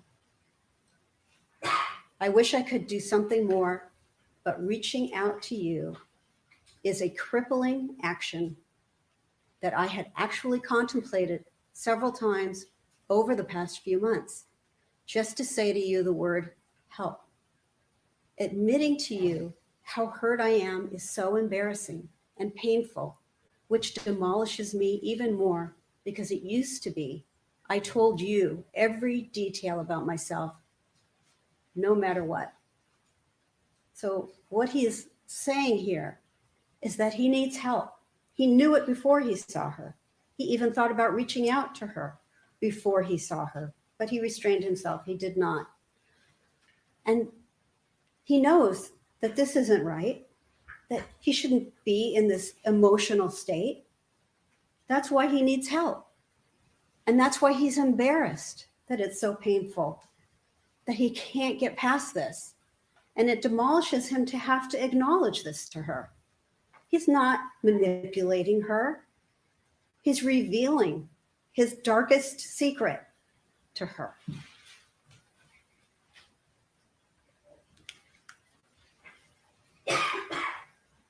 I don't know how busy you are, he says, and it truly scares me so much more than I can possibly convey to say this. But please don't vanish on me. Please, please don't let me go through that again. He's begging her, please don't vanish.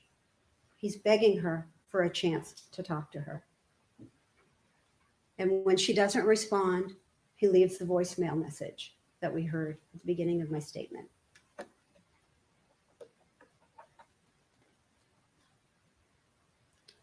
Gareth was consumed by emotions and in a crisis. All of these emotions that we've described are the exact hallmark types of emotions that prevent a person from deliberating when you look at the definition and the elements of first-degree murder. These are the terms Amie and her friends used to describe Gareth. Dysregulated, out of control, crying, breathing heavily, hyperventilating, shaking violently, obsessing, panic attacks, couldn't stop crying. I mean, everything that you go through, this shows a man in an emotional crisis. And then his own words, this is my nightmare. I'm reaching out into the darkness, trying to stop falling. Reaching out is a crippling action. Help. He's embarrassed. It's painful. He's demolished. And he's afraid. The intensity of his feelings frightened him. So of course they frightened Amie Harwick. Of course. Please don't let me go through that again. Don't just vanish. Please call me. Now, the prosecution wants to trivialize all of this. They want to pick it apart and take it out of context in a way to prevent you from using it as it's intended to be used to show Mr. Purshouse's state of mind, to show why he went to 2086 Mound, and to show that he was not thinking clearly. He was in a genuine emotional crisis. Now, those text messages that we looked at, I want to remind you that those text messages did not become available until late 2021. This case was filed in February of 2020. Gareth Purshouse's phone was immediately taken to that Orange County Regional Computer Forensic Lab to be examined. Amie Harwick's was not. It was simply brought to the LAPD. They couldn't open it because it was pass protected. And then for some reason, the LAPD didn't even bother to go into that phone until after the preliminary hearing in late 2021. So when these charges were filed, when we had the preliminary hearing, we did not have the benefit of Mr. Purshouse's state of mind I'm gonna evidence. object. Since that's not an evidence, what they had. Sustain. Well, the timeline speaks for itself, ladies and gentlemen.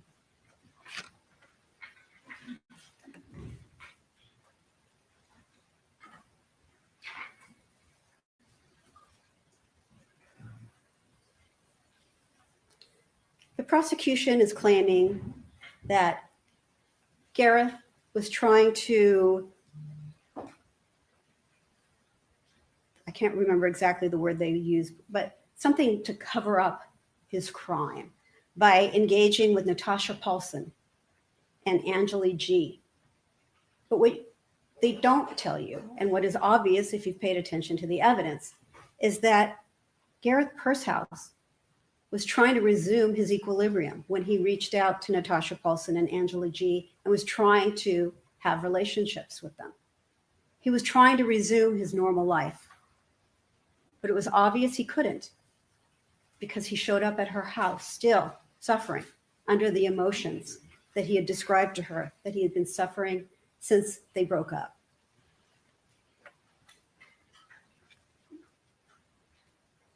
So after seeing Amie, Gareth tried to recover his fragile equilibrium, but he was consumed by his emotions. This was not an attempt for him to cover up a crime. How would that cover up a crime? Texting with somebody over, there's a huge gap in the text between Natasha Paulson and Gareth Pursehouse. It doesn't even look like an attempt to try to show he was engaged in anything other than being at her home with that time gap. There's no attempt to cover up where he was in those text messages. And reaching out to Angela G on the day, February 15th, the day he ultimately was arrested, there's nothing unusual about that. He was sad, she said. She said she wanted to comfort him the way he comforted her when she was sad. And he suggested they go to a firing range, something they had never done. He knew she was somebody who was into guns, but for some reason on that day, he suggested they go to the firing range. Prosecution also claims that Gareth Pursehouse was reacting out of anger when he arrived at 2086 Mound, that he had this whole thing planned out, that he went there with the intention to kill Amie Harwick, that he went there with the intention to murder her. But where's the anger in those messages? He's supplicant towards her. He's asking, if I may. He's not aggressive with her. He's not saying he's entitled to anything. He's just telling her how vulnerable he is and how needy he is. Something that's difficult for him to do, but he did it. If he was angry at her for being blocked, his text messages being blocked, then why wouldn't that anger have surfaced all those years ago when she got a restraining order against him? I'm going to object based on the court's ruling. As soon as I found evidence. If he was so angry at her, wouldn't his anger have surfaced at the time when it was close to their breakup? Why wait all of these years if anger were his motivation? That doesn't make sense. And anger was not his motivation. If it had been, it would have surfaced before February 14th, 2020. The only anger he showed her at the XBiz Awards was anger about his perception of her hypocrisy. You'll remember that there was discussion about, why are you here? He kept asking her, why are you here? And Aspen Jameson said, from her it seemed that there had been an issue about Amie Harwick, disapproving of the porn industry. And Gareth was making an issue of that when he was asking her why she's here, because during their relationship, it had become an issue. He was. It was shocking to him to see Amie there, knowing that she had disapproved of the industry. The Amie he knew disapproved. It does, counsel. So you can rephrase your statement or move on. Thank you. Aspen Jamison said it seemed as though she disapproved of the porn industry. So Gareth Pursehouse' anger towards her about hypocrisy was directed towards that. Why would somebody who disapproved of the industry be at an industry event?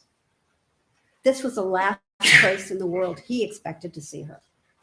And that led to him being completely floored, literally floored, when he saw her there.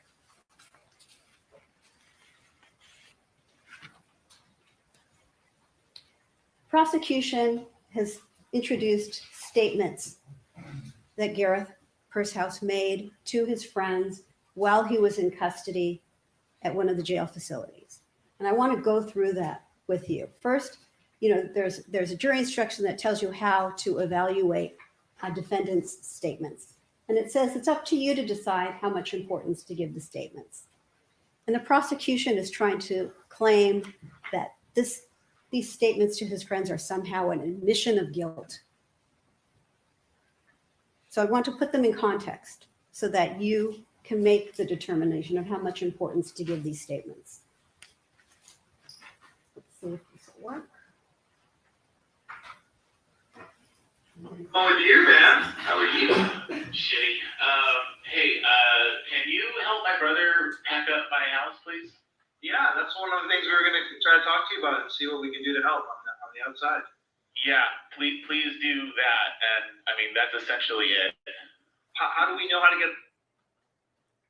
So the first thing he says to his friends is, can you help my brother? My brother's going to need a lot of help. Can you help him pack up my house? Oh, dear, man. How are you? I'm not getting out of here. I have court tomorrow but just to like postpone my initial trial. And my brother's gonna need a lot of help to get my stuff out. I got out on bail for a minute, but then I got brought back right back in. So they took every penny I had in savings. So now I have 0 cents and actually put my brother in debt a little bit. So that's really fucked up. And I need Dave to give him the money he owes me. I think badly. Busy this week. Okay, well at some point I need Dave to pay my brother the money he owes me because I'm not working anymore. I mean that's essentially it, really. I hear there's a lot of news. Yeah, we were all over the news, pal. But yeah, All over. Is that your hair? I think I see your hair. yeah, fucking. They put me on the wrong thing, so I'm like leaning over. I can't reach up. I saw your arm. Yeah. God. Yeah. So my brother's gonna need a lot of help, like just packing up all my house and moving it to his house in San Diego. Yeah.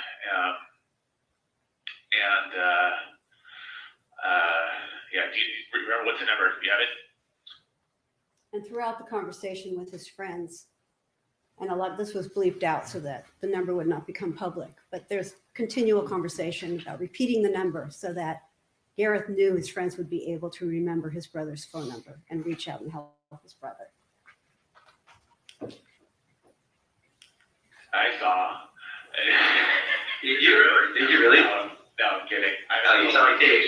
That's a Dave thing. Yeah, I'm in total isolation. So like I'm in a cell alone all the time. Oh, It's super fun. And yeah, so now that's why you have the public defender, huh? You spent all that money to get the bail out for one day. yeah, for like 15 hours.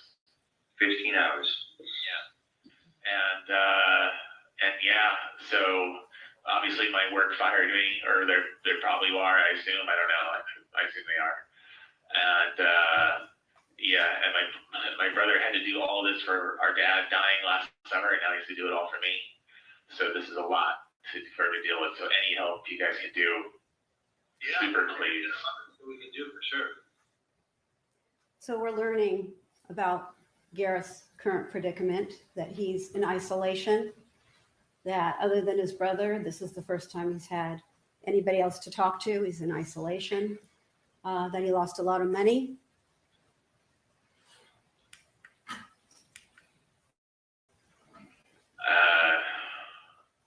Yeah, so I'm just really worried about my brother, and I'm hoping that the bail bondsman will return the money to him so they can have money. You know, it's 130 grand, every single cent I had plus some. So I'm hoping they'll get that back. He said he would, but I don't know. How are they gonna get it back? That's a third party thing. I remember I was never able to get mine back. Yeah, the guy's saying the guy's saying he'll give it back, but I don't believe him. So right now I'm just hoping. You know, I don't know if you can help him find a legal way to do it, because the guy, basically I was out, right? And then I hadn't paid him yet. And then the guy found out they were going to bring me back into court.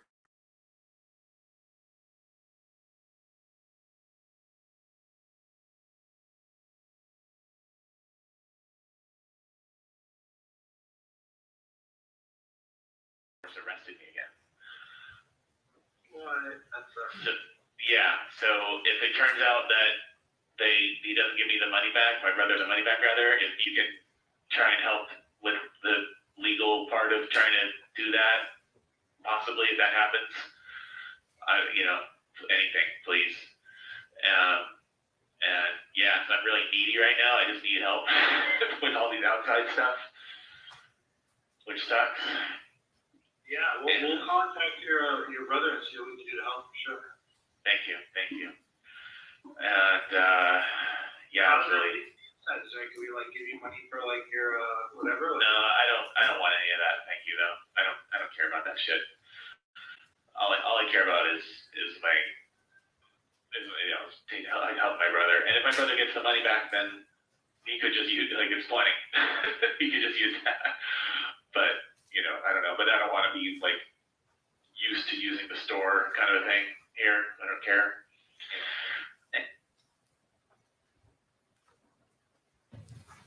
So as you can see, Gareth's primary concern at this point is helping his brother clean up his mess, the mess that he's created.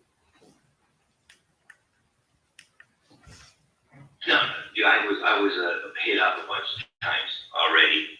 People were trying to sell pictures, Daily Mail, whatever. It was their restraining order just ended 2 days ago, and they're you could. No, that's a lie. It ended 15 years ago.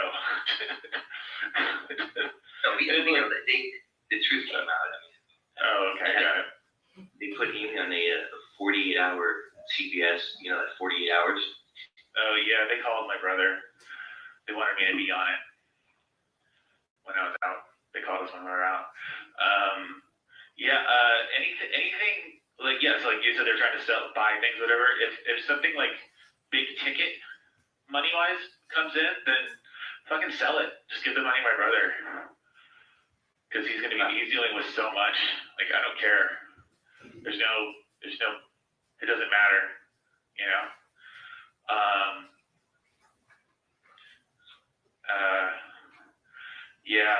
So that's essentially it. Please help my brother, and hopefully. He goes on.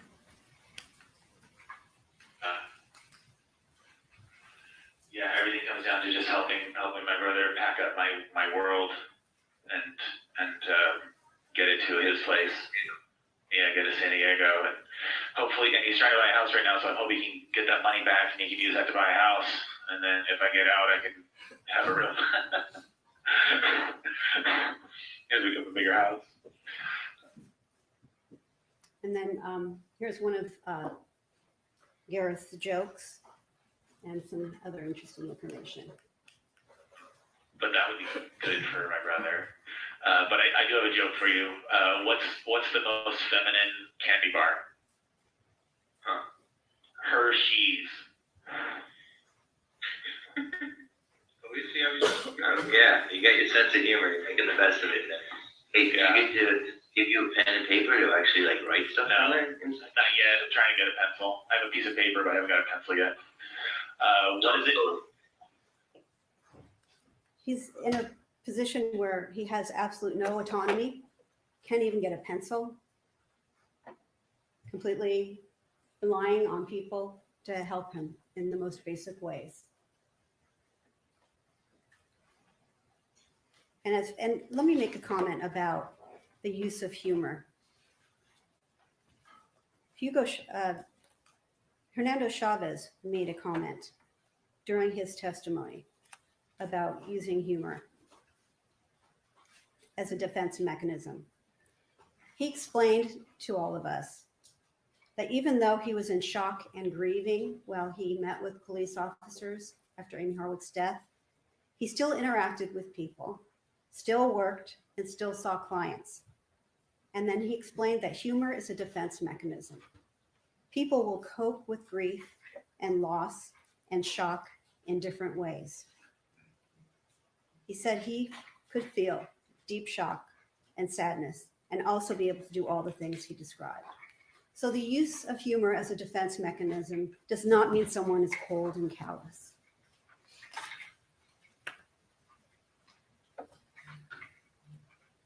Moving on.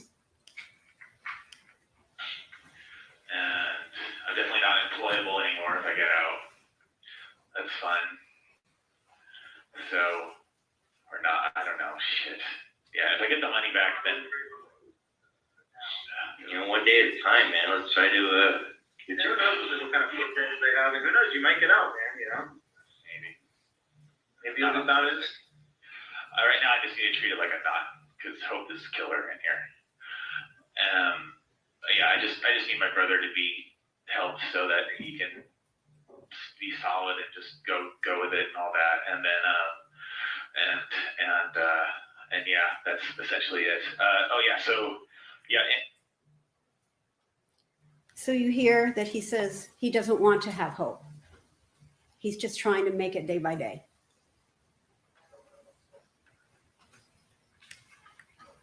This is the last clip. Okay, you can like see it on your door. And when I was first brought in here, they had me on like suicide watch. So I was sleeping. I had like a tarp, like a poncho made out of tarp, like plastic tarp, as clothing. That was my clothing instead of real clothes. So now I'm wearing normal clothes now. But yeah, before it was a nightmare. For like a week, I was wearing a tarp. Not the most comfortable thing.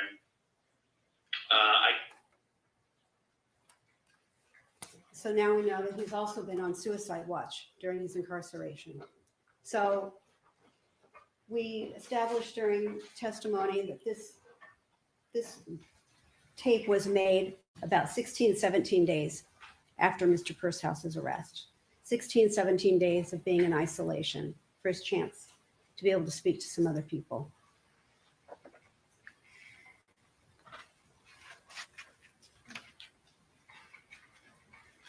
The prosecution has offered some unreliable evidence to you to support their theory that Mr. Pursehouse had always intended to kill Amie Harwick.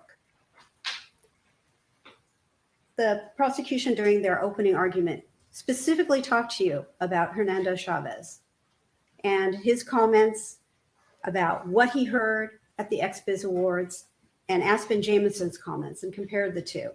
And as you recall, Aspen Jamison said she heard Mr. Pursehouse say, "Funny seeing you here," when he first came up.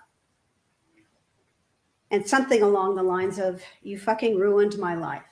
Now, the use of the word fucking is something, as you can hear from these clips, is something Mr. Pursehouse says. But that doesn't mean he uses it in a way that's hostile or angry. But when Mr. Chavez indicated that he heard the statement, there's an embellishment.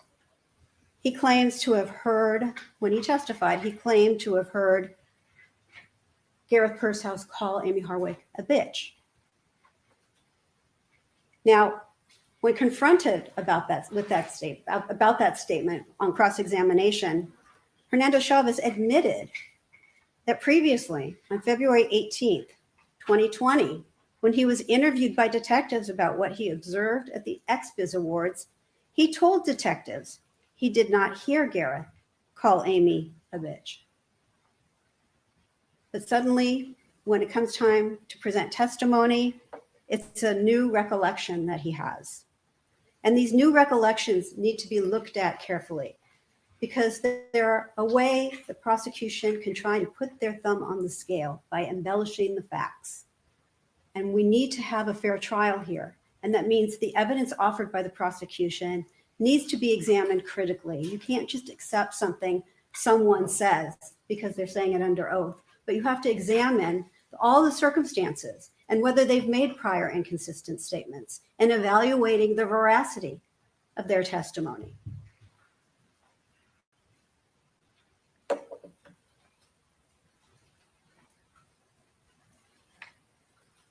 Hernando Chavez was one of Amie Harwick's closest friends. And I can't fault him for wanting to remember things in a way that helps prosecute the person that he thinks is responsible for her death. I don't think he's a bad person for that. But that doesn't mean we don't critically examine his testimony. So I ask you to disregard that statement because Gareth Pursehouse did not call Amie Harwick that word. And we have corroboration of that because Gareth Pursehouse did not call Amie Harwick that word, and Amie Harwick did not note it in her email to herself. If he had said that, you would think Amie Harwick would have written it in her email to herself. I'm going to ask you to consider that other than the state of mind exception. Right, sustained.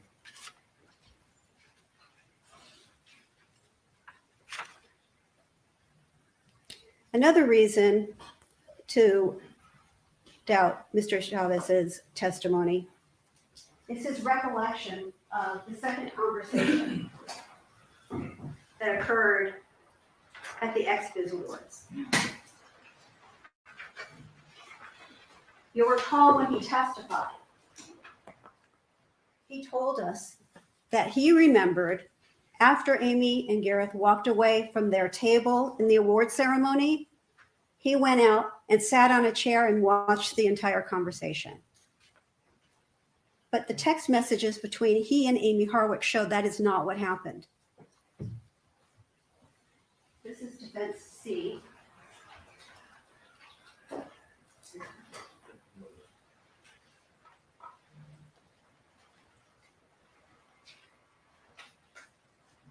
So during that second conversation,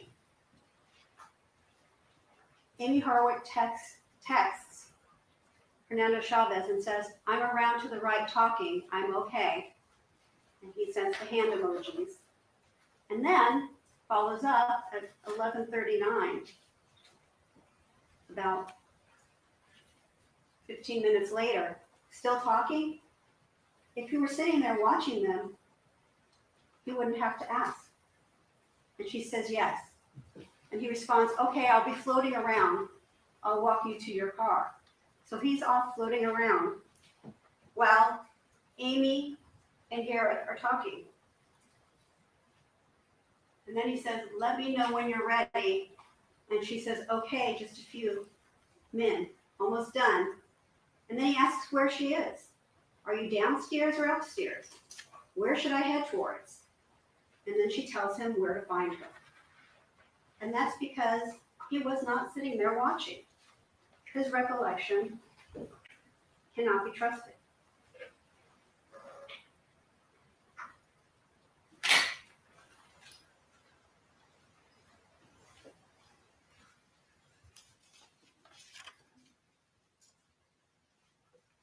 Prosecution has also asked you to believe that Amie Harwick could not have fallen over the balcony railing of her own volition because they want you to believe she was strangled to unconsciousness.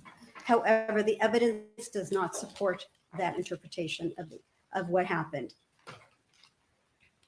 Dr. Luzzi testified what he would expect to happen if someone was strangled to unconsciousness, and he made a point of saying he would expect he would suspect that she would lose control of her bowel and bladder. There was no losing control of bowels in this case. There is a suspicion that there was urine there. We don't know who that urine belonged to, if it belonged to a person or her cat. But without the bowel movement, we cannot say Amie Harwick was strangled to unconsciousness. And someone can urinate themselves just by being startled and screaming the way Amie Harwick was described to be screaming by Michael Herman.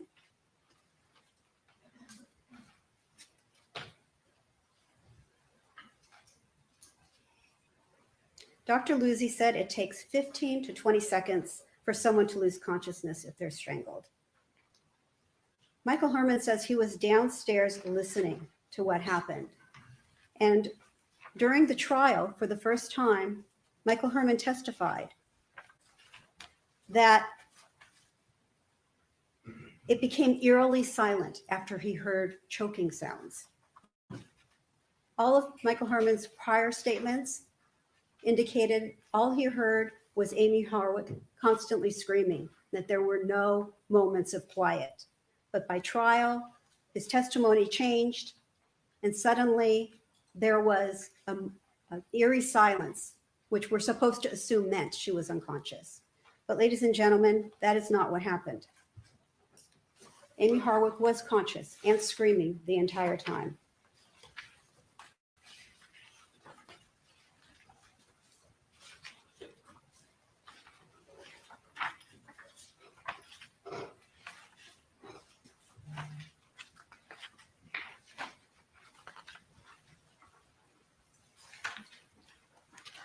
I want to go through some of the prior inconsistent statements of Michael Herman with you.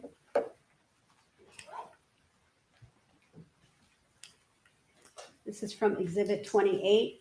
At 1:25 a.m., Michael Herman's initial encounter with the first responders, Officer Fissick and his partner, Edney. Hey, sir. Hi. How can I help you? Rumor was attacked. I know it. I heard it. She's screaming. She was thrown to the ground. I couldn't find my phone. I couldn't find anything. Okay, hold on. Okay, so you have access to here? No. Is there anybody else inside the house? My roommate. Just your roommate by yourself? Yes. You did check on her?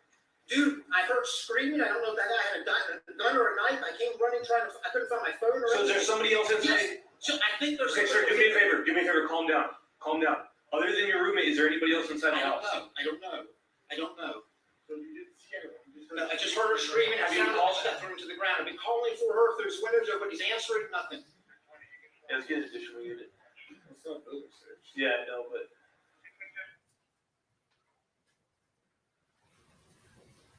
A few minutes later,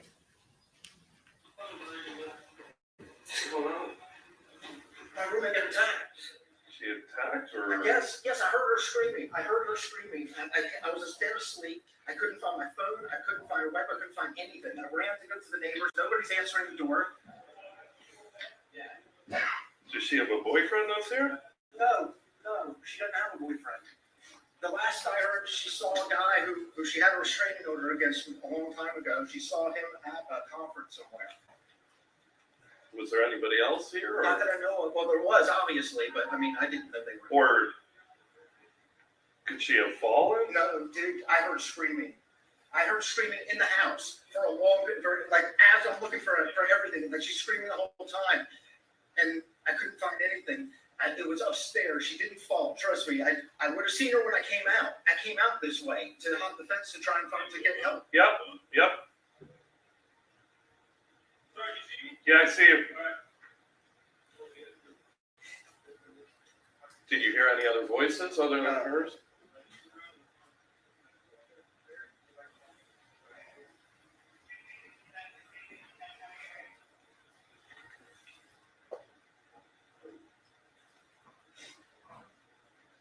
What is the ambulance giving you? It's on its way. Is there anything that anybody can do? Like,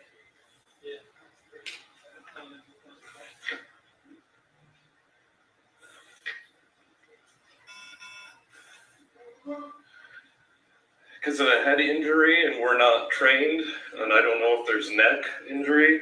That's what the fire department should be here in just a second.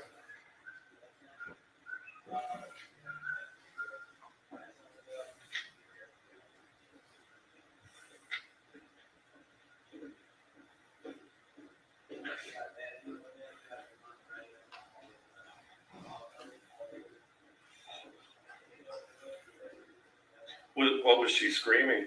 Did you just yelling? Just yelling.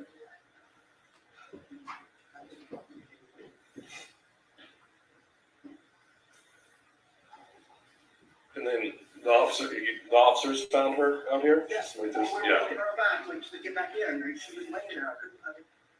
At first I thought it was a doll. I was like, you gotta be kidding me. Like,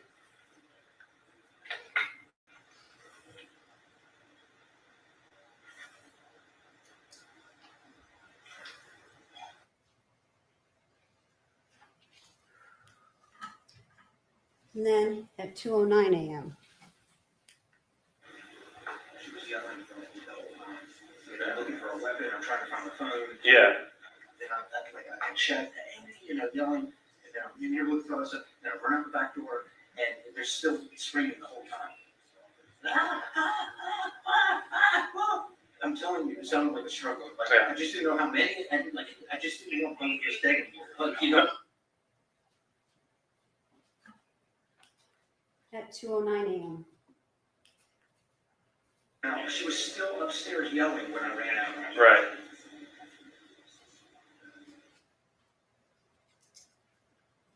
And at 7:54 a.m. All right, she was still yelling when I left.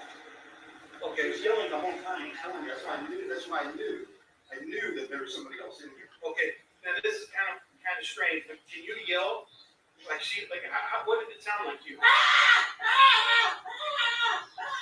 Okay, just a panic yell. Yeah. She didn't say like, stop, don't.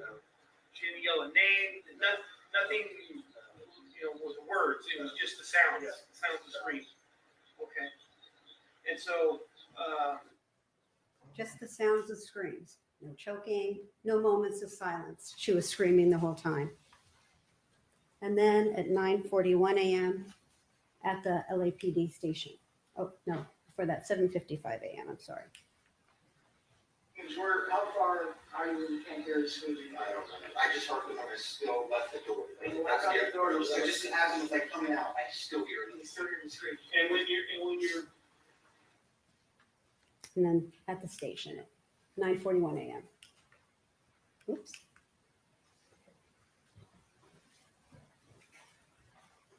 And can you remember, do you still hear screaming? I still heard screaming. Still hear screaming.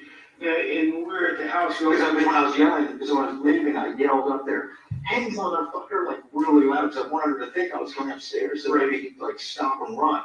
You know that he's not in the house alone, or two of them. Right. And I didn't know it was like, I didn't know there was multiple people, and, I just didn't know. And I just hoped that would that they would make the person flee. Right. And besides besides hearing her screaming, what else did you hear? That's all I remember. Well, didn't you mentioned to me that you heard like, Oh, well, yeah, this shuffling. yeah. From another person. Yeah. And it sounded like, that wasn't when I was like running out. That was when I was yelling at Amie. That was when it felt like I heard like shuffling. Okay. Did you hear? Because when I ran out, like I just yelled, hey, motherfucker, and then I ran out. So you see Amie and you hear the shuffling. Yeah. And then you go into the room, you come back out of the room, she's still screaming. Yeah. And then you yell back up again, and then you exit through the back door. Okay. Besides the shuffling, her screaming, do you remember, did you hear anything else like banging or clanking or No, that was all I things heard. falling down? Okay. So detectives ask him point blank, what else did you hear? And there's still no mention of choking or moments where she stopped screaming. It's consistent. It's consistent with her being conscious and screaming the entire time that he was able to hear things. There was no moments of eerie silence. Amie Harwick was not strangled to unconsciousness. Another issue that has arisen is during the autopsy, Dr. Luzzi wrote a report documenting the injuries that he found on Amie Harwick. But for the first time during his testimony at trial, he mentioned a new injury. He testified to nasal fractures, something that he did not include in his report. And he admitted that when he testified. He did not include evidence of nasal fractures in his report. And he indicated in his testimony that what he was relying on to conclude that she had received nasal fractures that he said were consistent with being punched in the face. He relied on a PowerPoint provided to him by the prosecutors. He did not know, Dr. Luzzi did not know where the images on the PowerPoint came from, and he didn't know if the images were even from this autopsy. Dr. Luzzi admitted he made no findings of nasal fractures in the autopsy report. So based on questionable evidence, suddenly at the trial, the prosecution tries to introduce evidence of a punch in the face. Now I know when Mr. Avila was going through his opening arguments to you, he didn't mention it. And I don't know if that means they realize something's wrong with that evidence, but the prosecution. Asking the jury to speculate about what the prosecutors are thinking. The prosecution will get another opportunity to argue to you, and I will not. This is my only opportunity to speak to you. So I do have to try to anticipate what I think they may argue. And they may argue in their rebuttal argument, these nasal fractures, which are completely unreliable evidence in this case and should not be believed by you. The reason the prosecution wants this evidence before you is because they're trying to paint an inaccurate picture of what happened. They're trying to convince you that Amie Harwick was in a debilitated state because she'd been punched in the face and strangled to unconsciousness. Therefore, she could not have gone over that railing of her own volition. But the prosecution's evidence is not convincing. It is not reliable. It is not proof beyond a reasonable doubt. The prosecution has not proven to you that Amie Harwick was incapable of climbing over that railing in an effort to escape. Michael Herman testified that he had sciatica, and that was why he didn't run upstairs to help Amie. He was afraid he wasn't in physical condition to be able to be in a fight. But even with his impaired state, he was able to climb a much higher gate, not once, but twice. Exactly the adrenaline, the exact same type of adrenaline that Michael Herman had coursing through his body that got him over that fence, not once, that spiked fence, not once, but twice. It's the same type of adrenaline Amie Harwick had at her disposal. And it makes sense that if you see somebody you're afraid of, you're going to run for the exit. And Amie Harwick was comfortable being on the railing of that balcony, and she had the means and the ability to climb over it. And the prosecution has not proven otherwise. Now, the prosecution has brought up the fact that we did not call Bob Malik to testify about the reconstruction. And that really tells me that the prosecution is worried about their case because they know it is their burden of proof. They are the ones who have to present evidence to you, not the defense. We get to rely on the state of the evidence. We get to rely on the prosecution's failure to prove their case to you. And they are the ones who should have hired an accident reconstruction expert to present to you definitively how they feel their interpretation of the evidence in this case is merited by the dynamics of falls and how you calculate falls and accident reconstruction. You saw the prosecution spared no expense in this case. They brought experts in from all over, experts who are very learned, experts who charge a lot of money. They paid over $65,000 to get a 3D sanitized, I call it, sanitized recreation of 2086 mound and 2080 mound. But they did not present you with evidence to tell you how Amie Harwick came to land in the position she was in at the bottom of that balcony. That's on the prosecution. It's their burden to prove it to you, and they have failed to do that.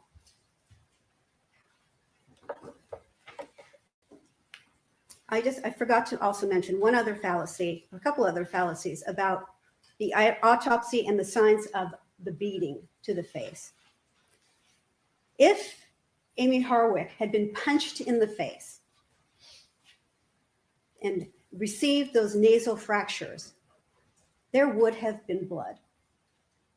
And there is no blood on the balcony, in the bedroom, in the hallway between the blue room and Amie Harwick's bedroom, anywhere to substantiate a claim that she was punched in the face with such force that she was caused nasal fractures and she was debilitated. All of the blood was where she came to land, which is consistent with injuries from a fall. Also, you saw photographs of Gareth Purshouse's hands. Now, the prosecution made a point of telling you that there are no cuts on Gareth Purshouse's hands because he was wearing gloves. Now, I dispute and I disagree that they have proven he was wearing gloves inside the house, and we'll talk more about that later. But primarily what I want you to focus on is the fact that his hands were not bruised.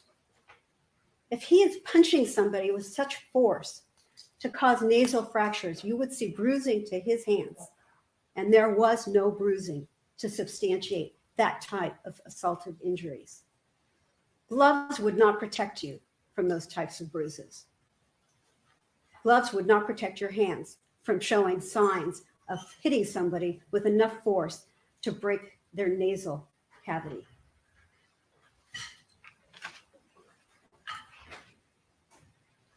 I submit to you, ladies and gentlemen, that it was Amie Harwick who left her DNA on the balcony door.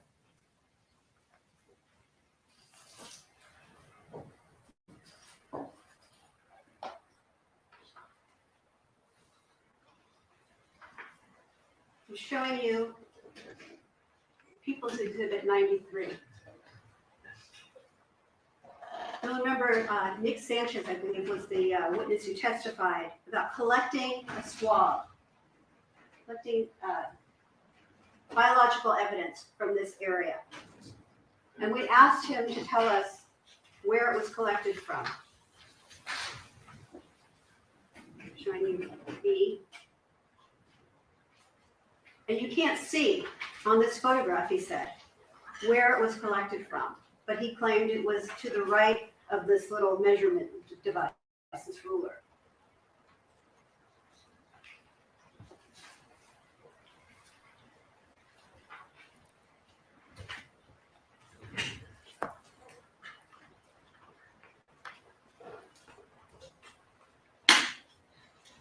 If Gareth Pursehouse had left Amie Harwick's DNA on this doorknob or on this door in this area, then you would have expected to find it here. This is defense AAA. This is the kitchen door that was left open that the prosecution claims Mr. Pursehouse ran out. And if you look closely, you see that this door, it requires a doorknob to be opened and a deadbolt to be opened. Yet no DNA was found on this door. It was Amie Harwick who opened that balcony door and left her DNA. It was Amie Harwick who went out on that balcony on her own volition. It was Amie Harwick who, in an attempt to escape Mr. Pursehouse, in a panicked state, screaming, tried to climb over the balcony to get away. even if Mr. Pursehouse were wearing gloves, that DNA would have been on that kitchen door if it came from him. If the balcony door had DNA from those gloves still would have been able to transfer DNA on that kitchen door, but there was no DNA there. And that's because Mr. Pursehouse was not the one who left the DNA, Amie Harwick's DNA, on that balcony door. The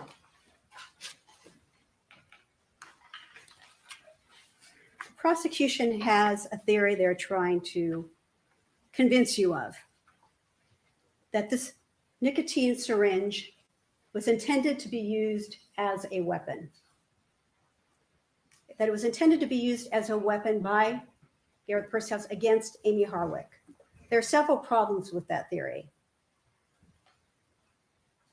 First, the prosecution was arguing today that Gareth Pursehouse came to acquire that syringe with nicotine after the XBiz Awards. The evidence does not support that. First, it's completely speculative, but we actually have evidence that indicates that syringe was an old syringe, that nicotine in the syringe was dated and old and had started to decompensate. If you recall, there was testimony from Dr. Benowitz about nicotine.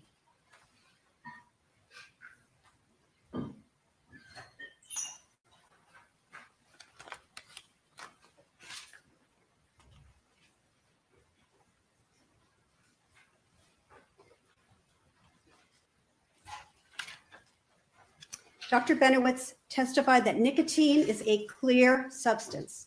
It's clear like water. And as it breaks down, it turns darker shades of brown.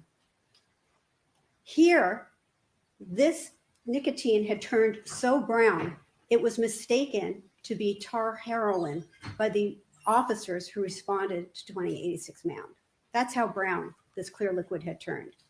Dr. Benowitz testified it would take months or years for nicotine to break down outside the body. So this nicotine, That's not an evidence. that is Dr. Benewitz's testimony, that it takes months or years to break down outside of the body. So this syringe containing nicotine would take months to years to turn that brown. This indicates that Gareth Pursehouse had it for a longer period of time, which means he didn't acquire it to use it against Amie Harwick. He acquired it months or years prior to encountering her. I'm gonna object to sex not an evidence. All right, counsel, that's correct. Sustain. This indicates that this syringe was not intended for Amie Harwick. It indicates he did not acquire it after the XBiz Awards. The color verifies this. The color of this clear liquid had changed over time because it started to break down. The prosecution also wants you to believe this myth that nicotine is somehow undetectable or too difficult and would have been used to commit the perfect crime. But let's look at the circumstances here. First, whether or not it was even intended to be a weapon. How was Gareth Pursehouse supposed to be able to inject her? Dr. Benowitz talked about trying to inject somebody intravenously who's resisting and struggling. The prosecution is trying to manufacture some way for Mr. Pursehouse to have restrained her in order to apparently inject her with this syringe. And they even are so desperate that they point to the drawstring on his shorts and try to make a claim that it's somehow a piece of rope or string or something that he could have used, which is ludicrous. They also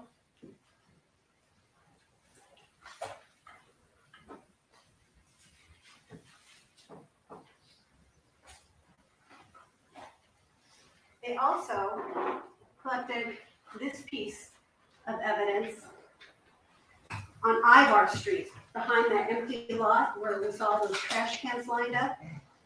This tangled web of wires somehow might be evidence in this case.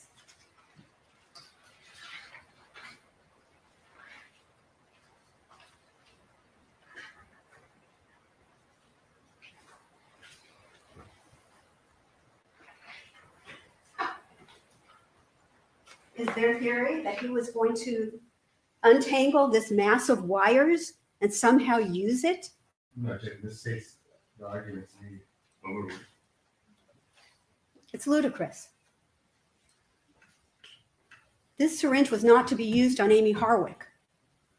It is not an effective weapon unless you have a means of injecting someone intravenously. And even a phlebotomist would have trouble doing that.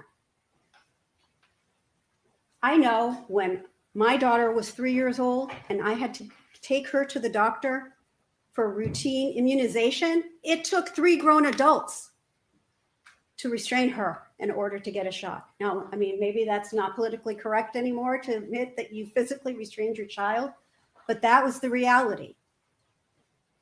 This was not intended to be a weapon. If you look at the syringe, when you are in the jury room, look at the syringe. Look at how long that needle is.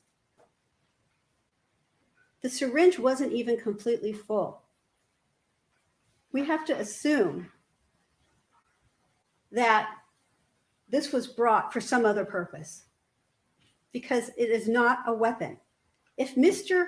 Pursehouse intended to kill Amie Harwick, wouldn't there be a lot of other efficient, meaningful ways to do it other than bringing a syringe?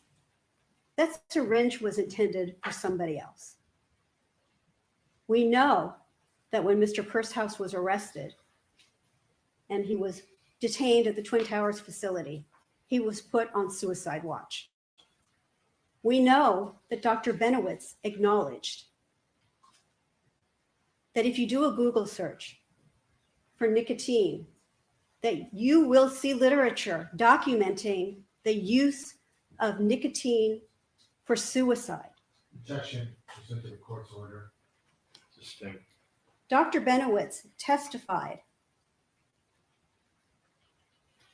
that a Google search for nicotine will reveal scientific literature validating the use of nicotine in suicide. I'm going to object to this on proceeding the court's ruling. Well, no, that court will allow it just for that limited purpose. I think the doctor did testify to something to that effect, so go ahead. And Dr. Benowitz also testified that if you want to commit suicide, the most efficient way to do it using nicotine would be an intravenous injection. I'm going to object that to state's testimony. Does, okay, sustained. Let's move on, Kim. Dr. Benowitz talked about the way nicotine is metabolized.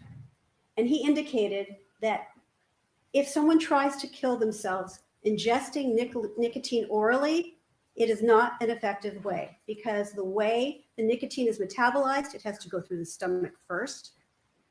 And people get sick and they throw up. And by throwing up, they release the poison from their body, and it's not effective. But Dr. Benowitz acknowledged the most efficient way for the body to metabolize nicotine for suicide is via an injection. And that using it via an injection means you need a much smaller dosage. Because if you're going to try to kill yourself using an oral I'm going to dose, object. Trying to kill yourself. No, it seems that's not an evidence. Your Honor, this is part of the evidence. Well, again, if you kept it in a general sense, which you were doing, and that the most efficient way of doing it would have been by use of the needle as opposed to taking it orally, you're right, you would have thrown up and so forth. Keep it in that general sense, the court will allow you to do that. Otherwise, I'll sustain the objection. Okay, well, Dr. Benowitz did testify that the intravenous injection was the most efficient way of whether it's intravenous, intramuscular, or taking nicotine by orally, intravenous is the most efficient way to commit suicide. We'll be taking a break soon, ladies and gentlemen. Also, How much longer do you have, Council? Just a second. it's hard to say, Your Honor. Okay, go ahead for another 5 minutes. Well, you know what, ladies and gentlemen, let's take a break now. Let's go ahead and take 15 minutes if you would.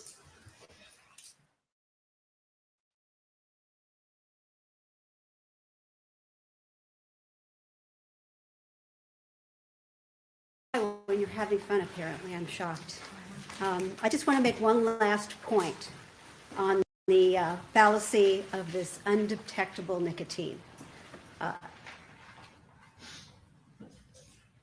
We had testimony from a criminalist, Philip Nahn, who did a narcotics analysis of the syringe containing the nicotine. It came back negative for any type of controlled substances. However,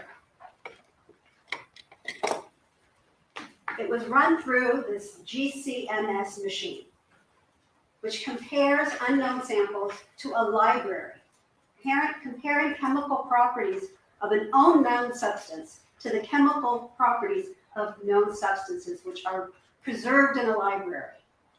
And when the results came out showing that there were no controlled substances, other items were detected.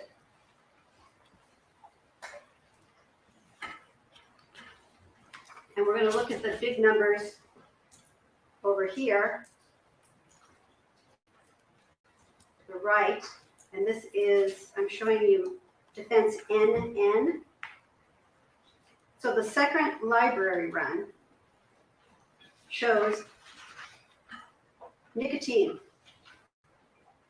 with the highest number of 97. And it shows other items as well. Pyridine, cotinine, which is a metabolite of nicotine.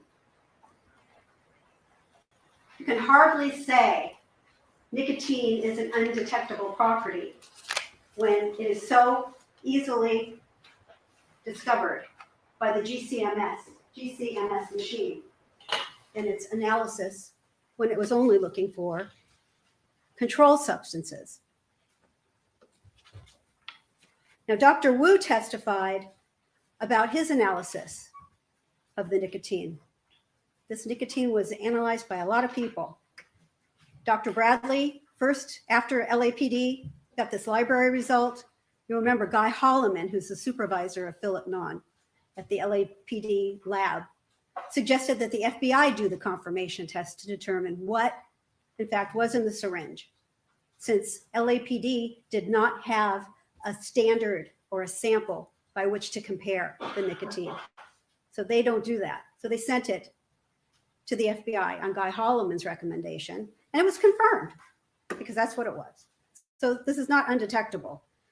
Now, the prosecution, in their examination of other witnesses, brought up the fact that there are these other substances in there. This, I'm not going to pronounce it correctly. Pyridine, P-H-R-I-D-I-N-E, has a 97.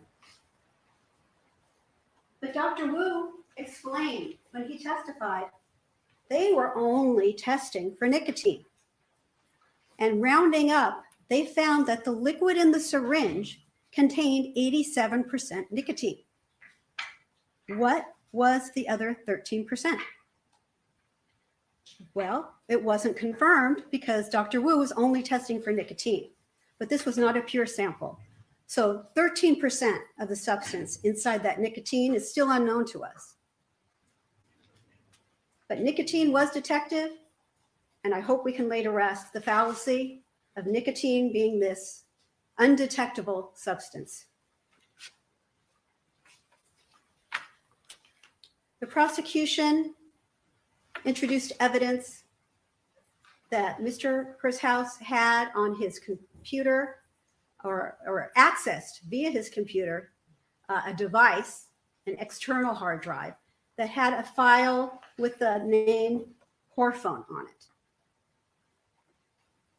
And the prosecution is trying to get you to believe that the naming of that file is evidence of his hatred and desire to kill Amie Harwick.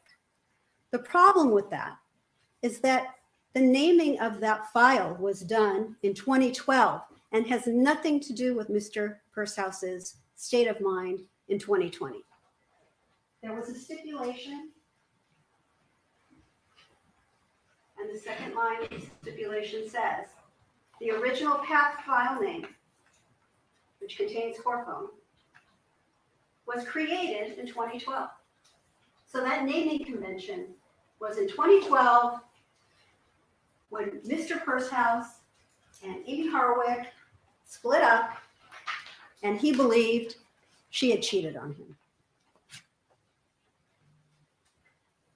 The prosecution is trying to get you to speculate as to what happened between Amie Harwick and Gareth Pursehouse on the third floor of 2086 Mound. Unfortunately, the prosecution did not obtain the Nest camera audio and video from that evening. And the reason they did not obtain it is because LAPD officers, detectives who filed a search warrant failed to make a preservation request.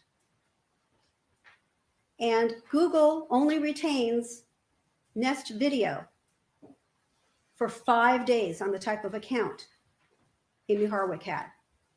You would expect law enforcement in investigating a crime of this magnitude would know that Google does not retain Nest video indefinitely. And there is an urgency in obtaining this evidence, an urgency and an opportunity to resolve questions that are still outstanding. But the prosecution did not file that preservation request, even though witnesses such as Robert Koshland told them, hurry up and get that Nest video. So when the prosecution claims that the evidence shows one thing or another, remember, it is their burden of proof.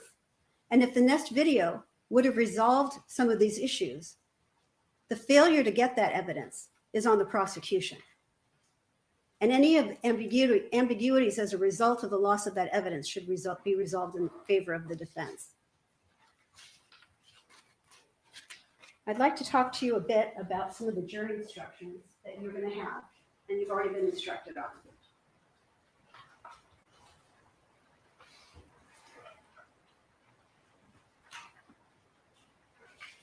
I'm not going to go through them in detail, but just talking first about first-degree murder. The prosecution has the burden of proving beyond a reasonable doubt that the killing was first-degree murder rather than a lesser crime. And you're going to be asked to consider lesser crimes in this case.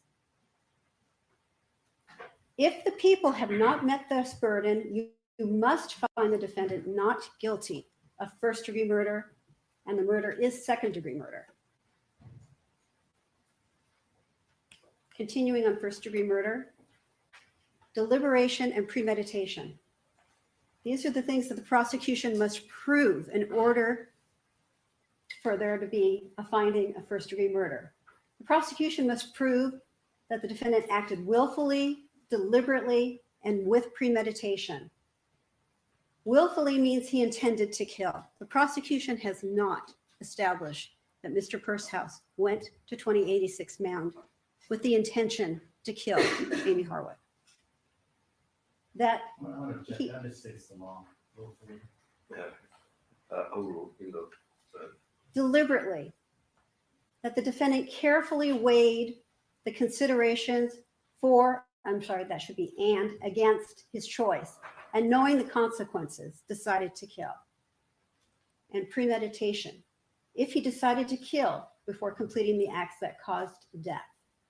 And then we're going to go on to the next one, which talks about deliberation and premeditation.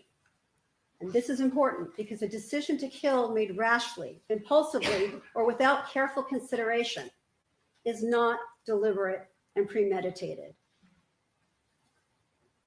So if somebody makes a rash decision in the heat of a moment, as opposed to having arrived at that location with the intention to kill, that is insufficient for there to be deliberation and premeditation. Let's talk about first-degree murder by means of lying in wait. The defendant needs to conceal his purpose from the person killed, wait and watch for an opportunity to act, and then, from a position of advantage, intend to and did make a surprise attack on the person killed. It is not sufficient to merely show the elements of waiting and watching and concealment. The prosecution must prove that the defendant did those physical acts with the intent to take the victim unaware and for the purpose of facilitating an attack. And the prosecution has not shown, beyond a reasonable doubt, that Mr. Pursehouse went to 2086 Mount Street in order to attack or harm Amie Harwick. Provocation for second-degree murder.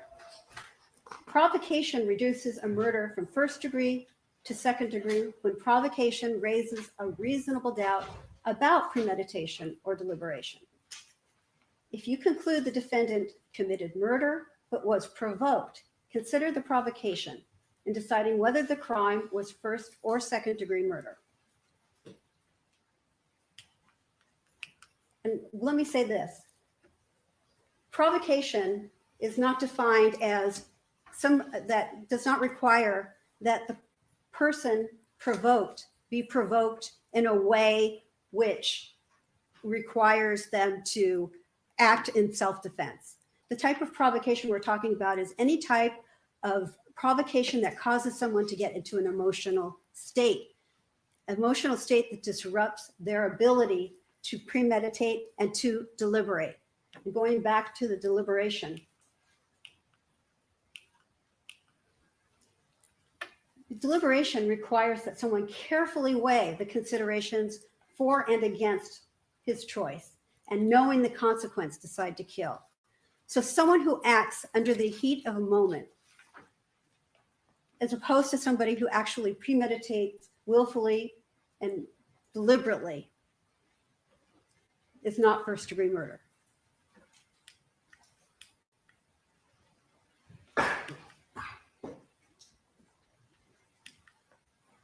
Provocation to get to second-degree murder. Provocation reduces a murder from first degree to second degree when provocation raises a reasonable doubt about premeditation or deliberation. If you conclude that the defendant committed murder but was provoked, consider the provocation in deciding whether the crime was first or second degree murder. The provocation, again, is an emotional state created by the circumstances surrounding the person's decision making. A killing that would otherwise be murder is reduced to voluntary manslaughter if the defendant killed someone because of a sudden quarrel or heat of passion. Heat of passion can be any violent or intense emotion that causes a person to act without due deliberation and reflection. So violent or intense emotions are exactly the type of emotions that cause someone to be considered provoked for the purpose of second-degree murder and voluntary manslaughter. Sufficient provocation may occur over a short or long period of time.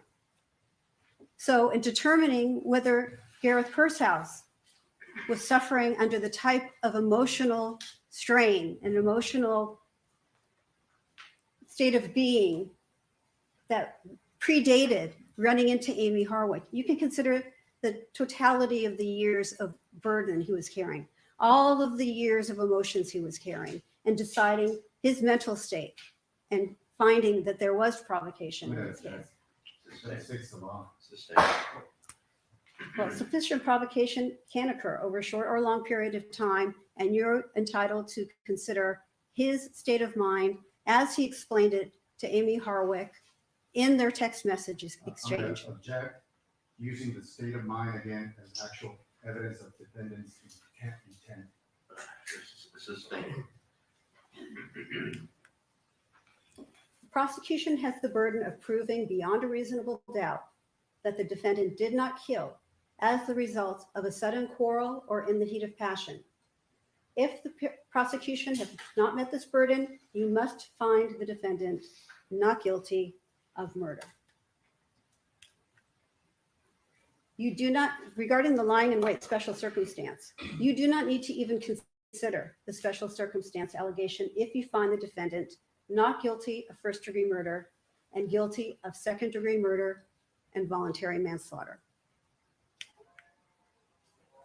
The lying in wait special circumstance has additional elements. It requires an intentional killing committed while lying in wait, and a person commits murder by lying in wait when they conceal their purpose from the person killed, they watch and wait for an opportunity to act, and then with a surprise attack on the person killed from a position of advantage, they intend to kill the person by taking them by surprise. So this requires that the person committing a surprise attack actually intend to kill the person. Here, we did not have a surprise attack. Here, we did not have the intention by Mr. Pursehouse to harm or kill Amie Harwick. And finally, burglary also requires, in this case, that Mr. Pursehouse entered 2086 Mound with the intent to commit murder. Given that Mr. Pursehouse did not intend to commit first-degree murder, the only way you could convict Mr. Pursehouse of burglary is if you find him guilty of second-degree murder. If you find him guilty of voluntary manslaughter, the burglary count cannot be found to be true. Finally, circumstantial evidence. This is important because if you can draw two or more reasonable conclusions from the circumstantial evidence in this case, and one of those reasonable conclusions supports a finding of not guilty or an untrue finding, you must conclude the allegation was not proved by the circumstantial evidence. And I want to talk the last instruction about flight, because the prosecution is claiming that Gareth Pursehouse, by running away from 2086 Mound, showed consciousness of guilt. And I want to talk about what flight really means. If Gareth Pursehouse was at Amie Harwick's home with the intention to speak to her and not to harm her, and things went terribly wrong, and she fell to her death, and he never intended to harm her, that would create a situation in which he would have a fight or flight response, a typical physiological reaction to any type of stressful event, which is something we've seen in this case. Michael Herman had this response. He ran. I believe the evidence supports the conclusion that Amie Harwick had this fight or flight response, and she ran for the balcony railing. And Gareth Pursehouse is no different. Having things go sideways and end up with a terrible result, it's not inconsistent with an innocent state of mind to run in panic. But you also have to consider that actual professionals did not attend to Amie Harwick when they encountered her lying on the pavement.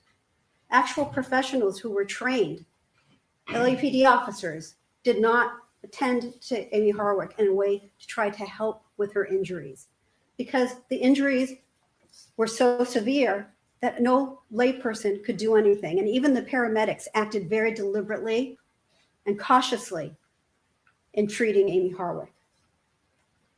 So it's unfair for the prosecution to only assume that Mr. Pursehouse's reaction in running from 2086 Mound leads to a finding of consciousness of guilt. Now, if Mr. Pursehouse had planned this, as the prosecution claims, you would expect Mr. Pursehouse to actually flee. This is a man with means to be able to run from detection by police. This is a man with money in the bank. He could have gone to his brother's house in San Diego. He could have crossed the border to Mexico. He could have flown. He could have literally flown away. I'm going to object on the speculation. not allowed. And he did not. Mr. Pursehouse knew there were signs of forced entry at 2086 Mound. Mr. Pursehouse knew he was on the next door neighbor's Ring video. Mr. Pursehouse knew he had made a scene at the XBiz Awards that was not going to go undetected if some harm came to Amie Harwick. And what did Mr. Pursehouse do? He stayed home. He didn't leave. He waited. He waited for what he knew was coming, the inevitable arrest. He did not flee.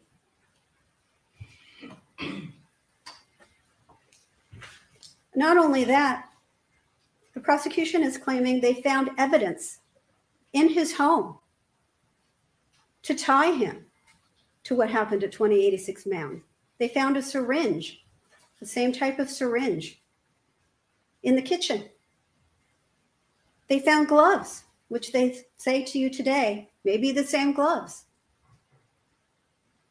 Mr. Pursehouse didn't dispose of this evidence.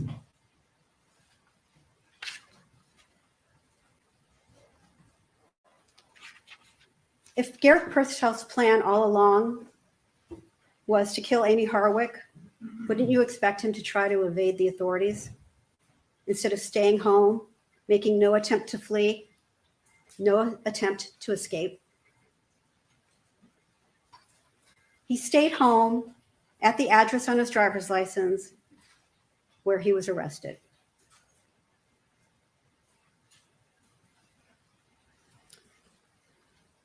On February 14th, 2020, Gareth Pursehouse went to 2086 Mount Street because he lost control of his overwhelming emotions. Breaking into 2086 Mount Street was an impulsive decision. He impulsively broke into Amie Harwick's home in the heat of his emotions in a desperate attempt to talk to Amie Harwick. He believed there was only one way forward for him, to talk to her, to get her to release him from his agonizing pain of unresolved grief due to their breakup. He had regrets he needed to share with her. There were things left unsaid at the XBiz Awards that he still needed to say. He needed to be heard and understood. His actions were not carefully considered.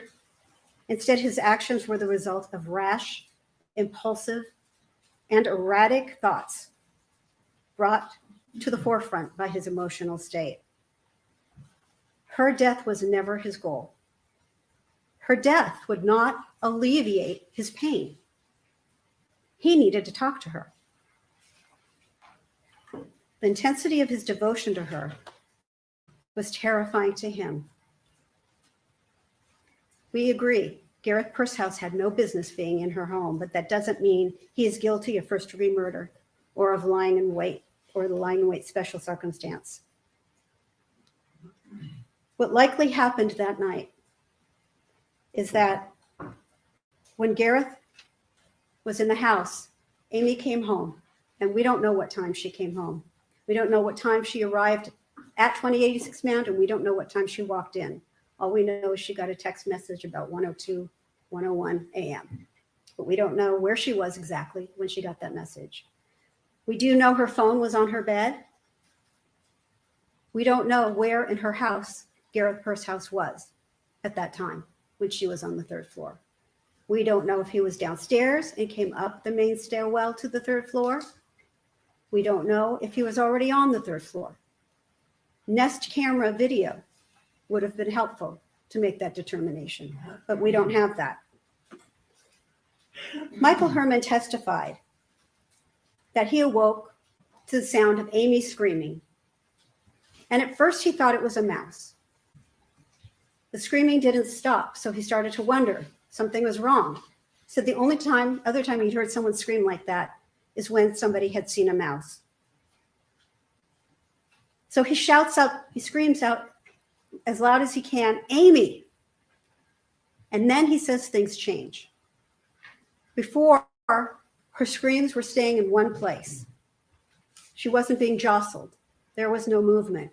But after he heard Amie, then he started hearing the shuffling he described. He heard two bodies go to the ground. We don't know who initiated the physical confrontation. You might assume that because Gareth Pursehouse was the larger person, he did it, but we can't make assumptions when it's the prosecution's burden to prove this case beyond all reasonable doubt.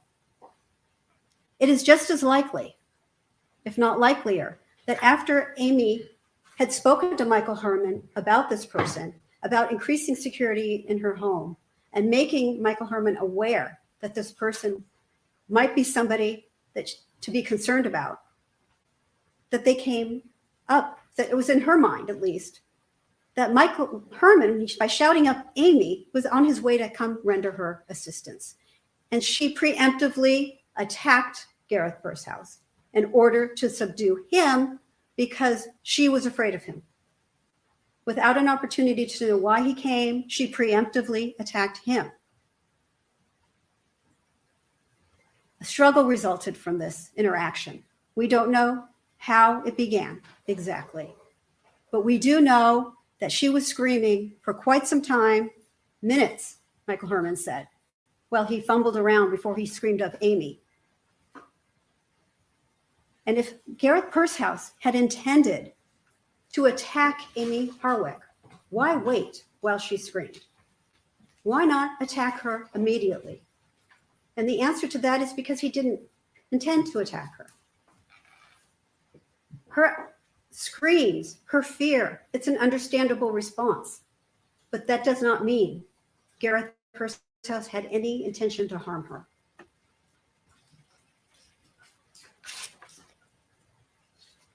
In his voicemail, in the text they exchange, even in their conversation at the XBiz Awards, Gareth Pursehouse made no threats of physical violence against Amie Harwick.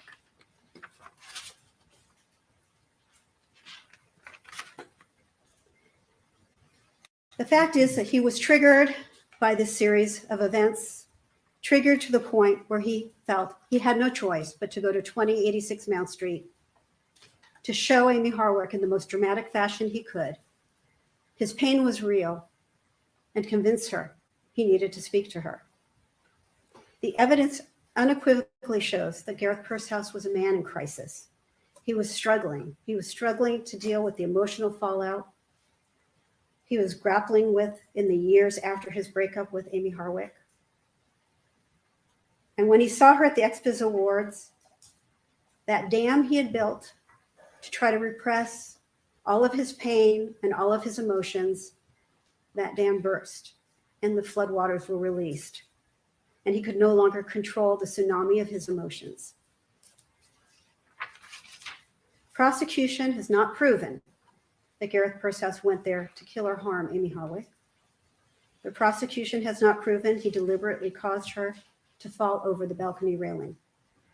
Prosecution has not disproven that Gareth Pursehouse was acting due to his emotional provocation, nor have they disproven he acted in the heat of passion.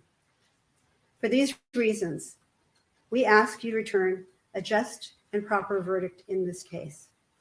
We ask you to find Gareth Pursehouse not guilty of first-degree murder and not guilty of the lying in wait special circumstance. Thank you. Thank you, Councilor. Going on.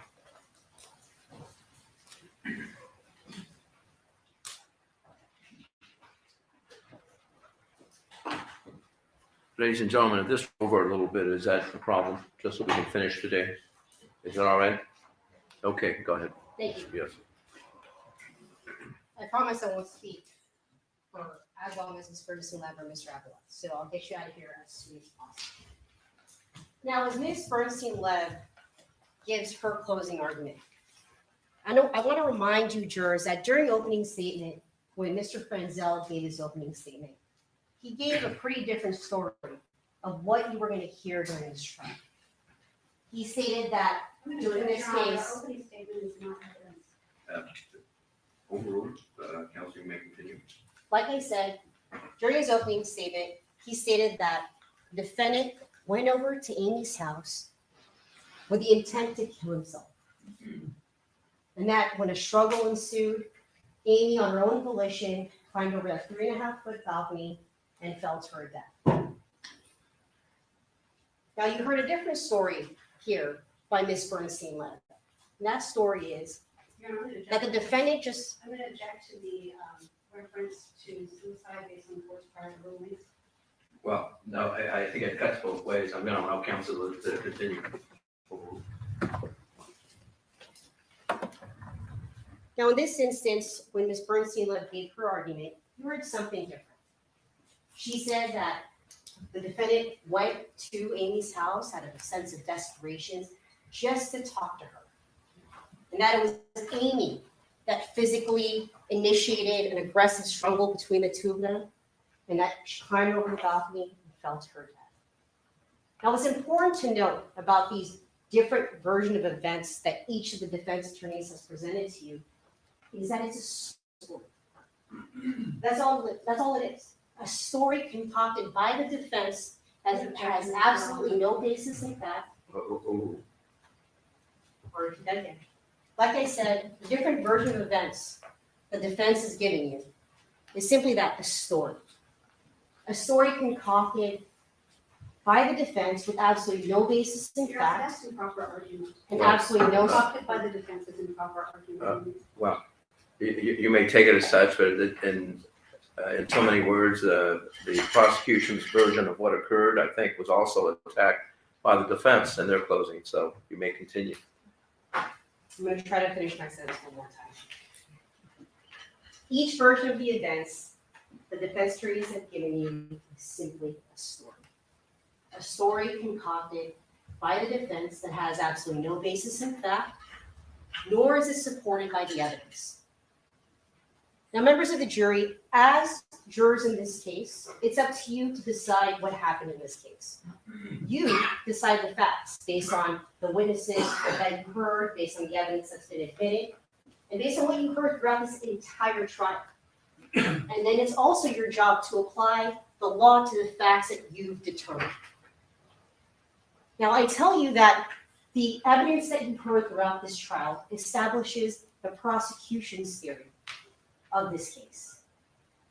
And that is that the defendant came to Amie's house with the intent to kill her when he brought that loaded syringe with a lethal dose of nicotine, that he broke into her home, that he took her by surprise, beat her up, strangled her, and then dropped her over the balcony to her death. That's what the evidence establishes in this case. Unlike what the defense told you, it's not a story. It's based on fact. It's based on evidence. Now, I told you about your duty as jurors to determine what happened in this case and how to apply the law. But there's something else that I want you guys to think about when you go back into the deliberation room, and just some pitfalls that I want to warn you about. And that is wanting more. I think I touched on this in voir dire just a little bit. We talked about that burglary analogy I used of the car. But it's natural. As human beings, we always want to know more. More background, more witnesses, more police reports. Even though it's natural to think that way, you have to base your decision and deliberation process on what you heard in trial with actual evidence. Jurors tend to play this what if. What if Amie arrived at the hospital earlier? What if there were more Nest videos? What if the defendant changed his mind? I mean, these questions were specifically answered in trial, right? Dr. Luzzi said if Amie was right outside of the OR, probably wouldn't have made a difference. If there were more Nest videos, we didn't have any. The police did everything they could to get all the Nest videos that Ms. Harwick possessed.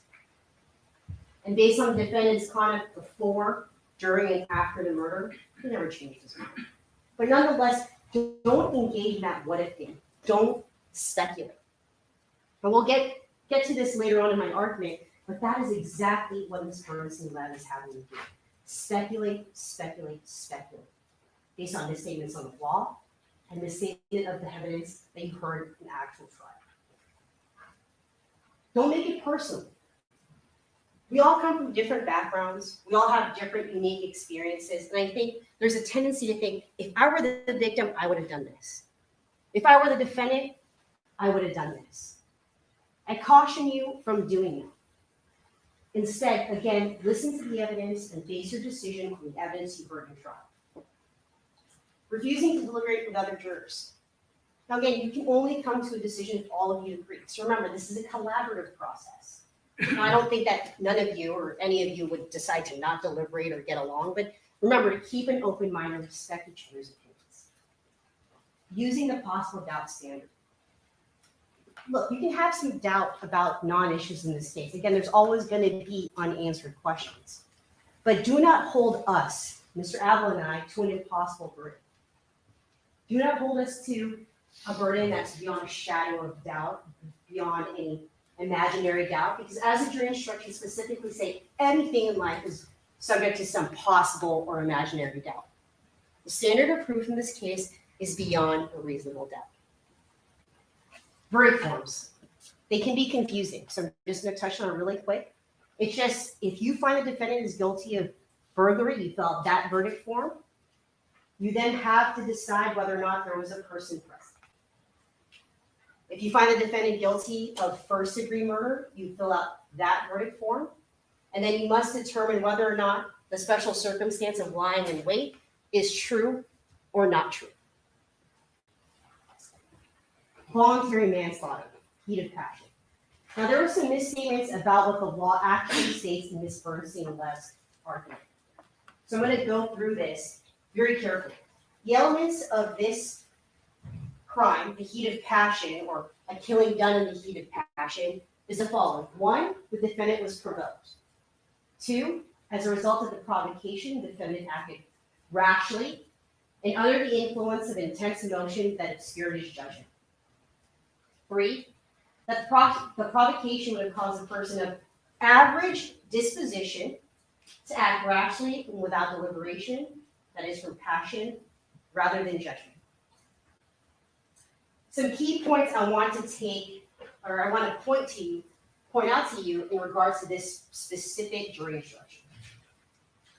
While there's no specific type of provocation required, slight or remote provocation is not sufficient. Not sufficient. The defendant is not allowed to set up his own standard of conduct. Consider whether a person of average disposition in the same position, knowing the same facts, would have reacted from passion rather than from judgment. That being said, I'm going to give you examples of what is not voluntary manslaughter or what is not provocation. It's not enough that a person is mad. It's not enough that a person is upset. It's not enough that a person is desperate. It's not enough that a person is sad. Or it is not an argument or a fight that went bad. That is not provocation. So there has to be some sort of trigger, a provoking act, and that provocation would have caused a person of average disposition to act rationally and without due deliberation, that is from passion rather than from judgment. And don't let the defense confuse you with the use of the word passion. Just because Ms. Bernstein used that word repeatedly doesn't mean you adopt the meaning that Ms. Bernstein is giving you. There is a legal meaning that qualifies as passion under the law. Now, I want to talk to you a little bit about just this tenet of killing in the heat of passion. It's an incredibly important part of our law. It allows for the mitigation of the killing of one human being based on heat of passion. I'll give you an example.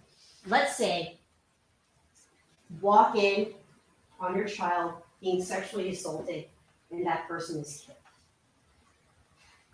Another instance, someone discovers that an immediate family member was just murdered and that person kills the perpetrator. Now, in those specific situations, any normal person of average and normal disposition would be so overwhelmed with emotion, so overcome by anger and passion, that would drive that person to use deadly force and kill. That's what we're talking about when we talk about a killing done in the heat of passion. Let me tell you what's not an example of a heat of passion killing. Let's say there's a man who runs into someone who ridiculed him and mocked him for years in high school, making his life a living hell. And he runs into him years later and decides to kill him. Now that killing was done out of a desire to get back at that guy for the years of torment. That was a killing done out of revenge. That is not a heat of passion killing. That is not voluntary manslaughter. Now, similar in this case, you have the defendant who is now claiming that he was provoked by Amie and that he killed her out of a heat of passion. The defendant, after running into her, after breaking up with her, or the relationship ending nearly 9 years prior, and running into her at the Eggs Fizz Awards, he then kills her a month later. That is not a heat of passion killing. Like I said, he can't now claim that Amie provoked him when he's the one that broke into her home, when he's the one who provoked a physical struggle between himself and the victim. It does not justify him going to her house, uninvited, breaking in, beating her, strangling her, and then tossing her over a balcony. That is not justified under the law. That is not heat of passion as defined by the law. Now, I want to talk to you about assuming, just for argument's sake, just for a second, that we believe the defense's argument. That we believe, you know what? Amie was a person who was initially aggressive with the defendant. Let's just pretend that that's what happened for 1 second. Okay? Well, if that's the case, Amie was perfectly within her right to defend herself in her own home, especially when you take into account her state of mind at the time of this incident. Specifically when you consider what happened at the Eggs Fizz Awards between the defendant and Amie. This email, which has been shown by both Mr. Avila and Ms. Bernstein, I'm going to go through it really quickly, really goes to show not just what happened at the Eggs Fizz Awards, but how it truly made Amie feel. Now, Ms. Lev came up here and talked about this email, and she entirely focused this email as to, again, how the defendant feels. How he must have been feeling when he saw Amie. But this email was written by Amie. Not only does it talk about her fear, but it talks about just how angry, not desperate, angry the defendant was at the Eggs Fizz Awards. She starts the email with, "Tonight I felt very scared." That is the first thing she types up in that email when she comes home later that morning from the Eggs Fizz Awards. He says, "Gareth came up behind me and started screaming, 'Why are you here?' He looked dysregulated and his eyes looked out of control. He started screaming, 'You don't even like porn. You shouldn't be here. Why are you here?' He looked like he was going to cry. He was breathing heavily, flailing his arms around. I didn't want to make a scene or scare anybody else." She goes on. "We sat close by the bathrooms. I made sure to look and make sure there were both security people and a lot of attendees very close by." She was so scared, even at the Eggs Fizz Awards, that when she pulled him aside, she wanted to make sure she was around other people and security guards. "I was scared and felt like I needed to neutralize the situation." I mean, Amie's a wonderful person.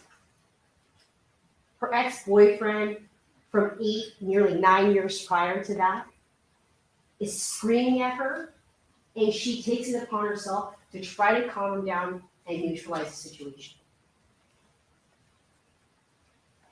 "He told me he lost his job." Continues on. What's important to note here in the second sentence is he couldn't stop obsessing over me. He recited text messages that I sent from this time frame about 9 years ago. Recited the date, who they were to, and exactly what they said, word for word. I couldn't believe it. Again, I was very scared. She ends the email. I'm pretty nervous that I'm more on his radar now. It terrifies me that he's obsessed with me for 9 years. He thinks about me every day, can't move on, cries, and despite what Miss Bernstein said about Fernando Chavez making up the word tantrum, she says in her own email, and throws tantrums in this way. He's focused on harming me. I'm hoping that this interaction and listening and giving him time may cause a neutralization in his anger towards me. Now, you don't have to just take Amie's word for what happened at the XBiz Awards. You can take a look at Hernando Chavez's testimony as well as Aspen Jamieson. Remember, Aspen Jamieson has no stake in the game. She doesn't know the victim. She doesn't know the defendant. They both came in here and testified. Dr. Chavez said, "You ruined my life, you bitch." He heard the defendant say that. Ms. Jamieson, again, who has zero stake in the game, isn't friends with either of the parties involved, says she heard something to the effect of, "You fucking ruined my life." And if you recall her testimony, she stated that she heard the defendant not only screaming at her, but cursing at her.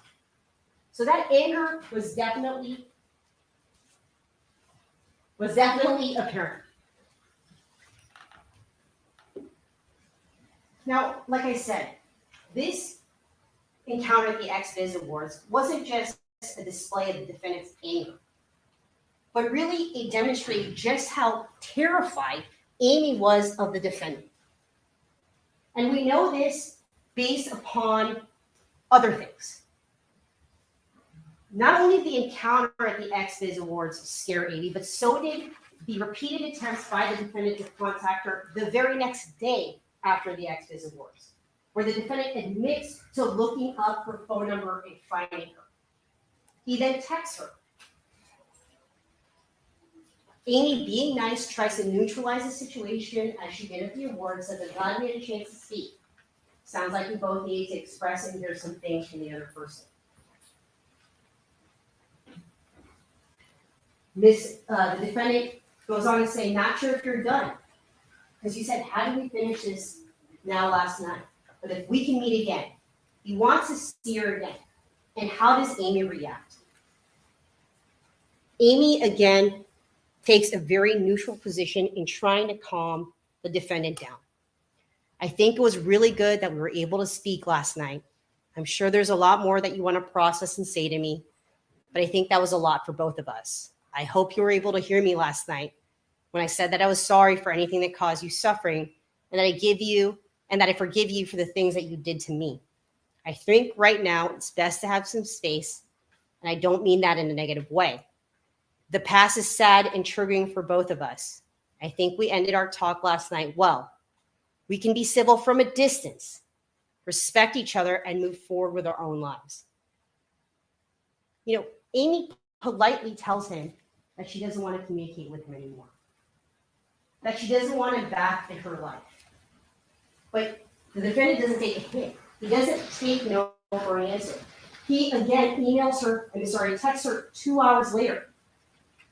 This tirade, "So you're still gone," which is exactly my nightmare. It's sadly what I expected. So on and so forth. We saw this text message earlier, so I'm not going to reread it. He goes on again, further to text her. "I don't know how busy you are, and it truly scares me so much more than I could possibly convey to say this. Please don't just vanish on me. Please don't let me go through that again." Again, reaching out to her, begging for her to be back in his life. No response by Amie. Again, he texts her almost 5 hours later. "Please call me." Again, no response by Amie.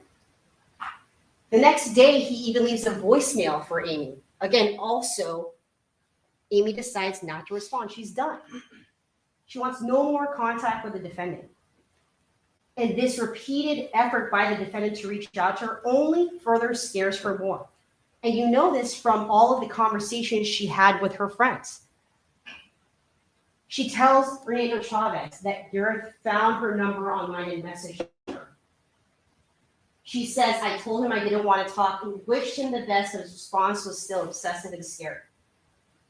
She talks about a handyman coming in to put more locks on the windows and that she actually got pepper spray.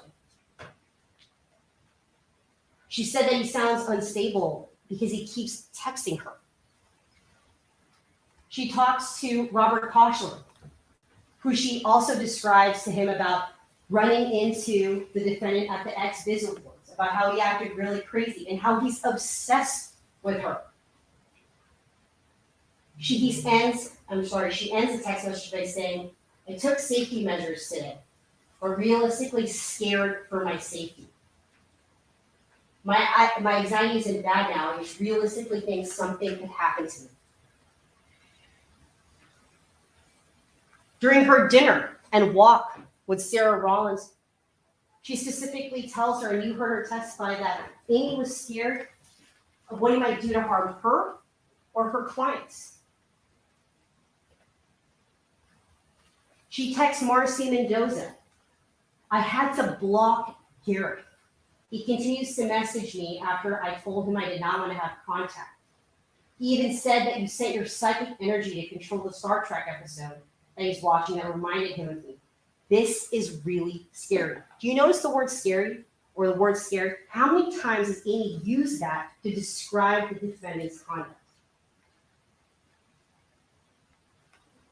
To Grace Stanley, I'm more concerned about my safety right now with Gareth's situation. I blocked him through text message, but because of his level of obsession, and I definitely don't think I made it clear, I have pepper spray at the house now. My roommate is on alert. I'm upping my home security cameras. So what do you take from all of this? Okay. If we assume that the argument that defense counsel is posing to you, that Amie was initially aggressive with the defendant when she ran into him into her house, at her house, she was deathly afraid of the defendant at this time.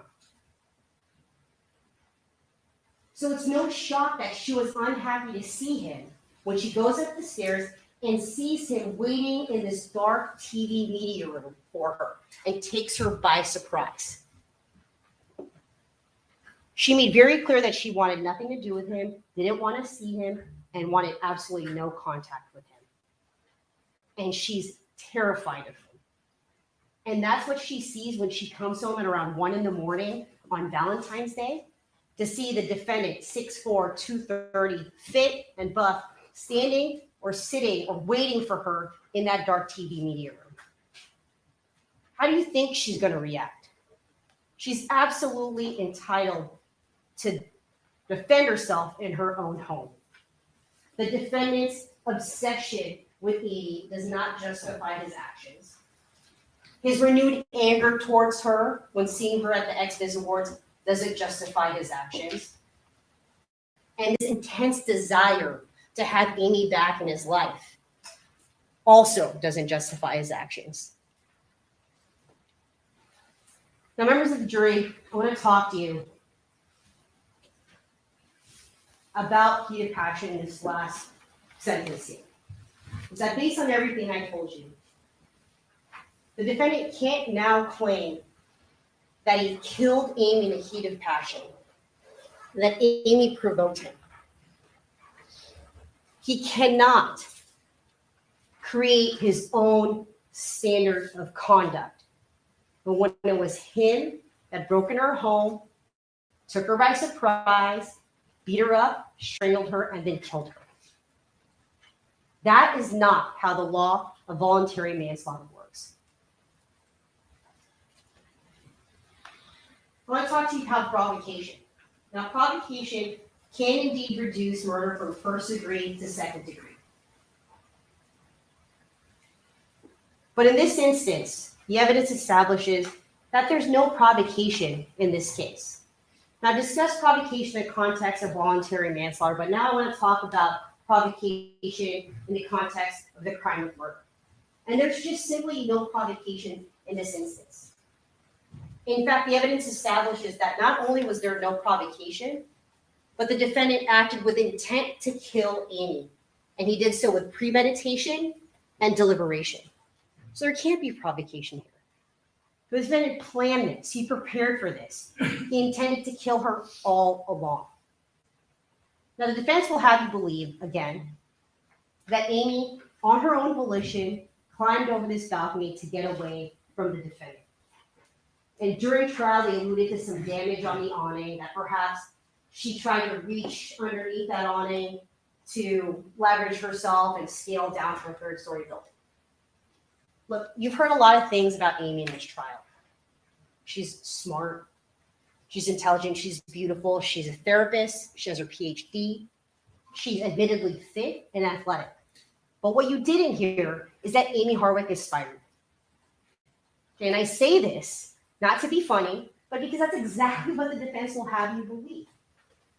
They will have you believe that she climbed over this balcony to get away from the defendant and scaled down her third-story house. That's what they'll have you believe. Not only is that nonsensical, but it's completely unreasonable. And in the words of Ms. Bernstein-Webb, that's what's ludicrous. And I'll tell you why. If she was trying to scale down her building, her balcony, hanging from it, reaching her feet under there, well, she would have fallen in a completely different way. Okay? And we heard from Dr. Luzzi's injuries that Amie Harwick had.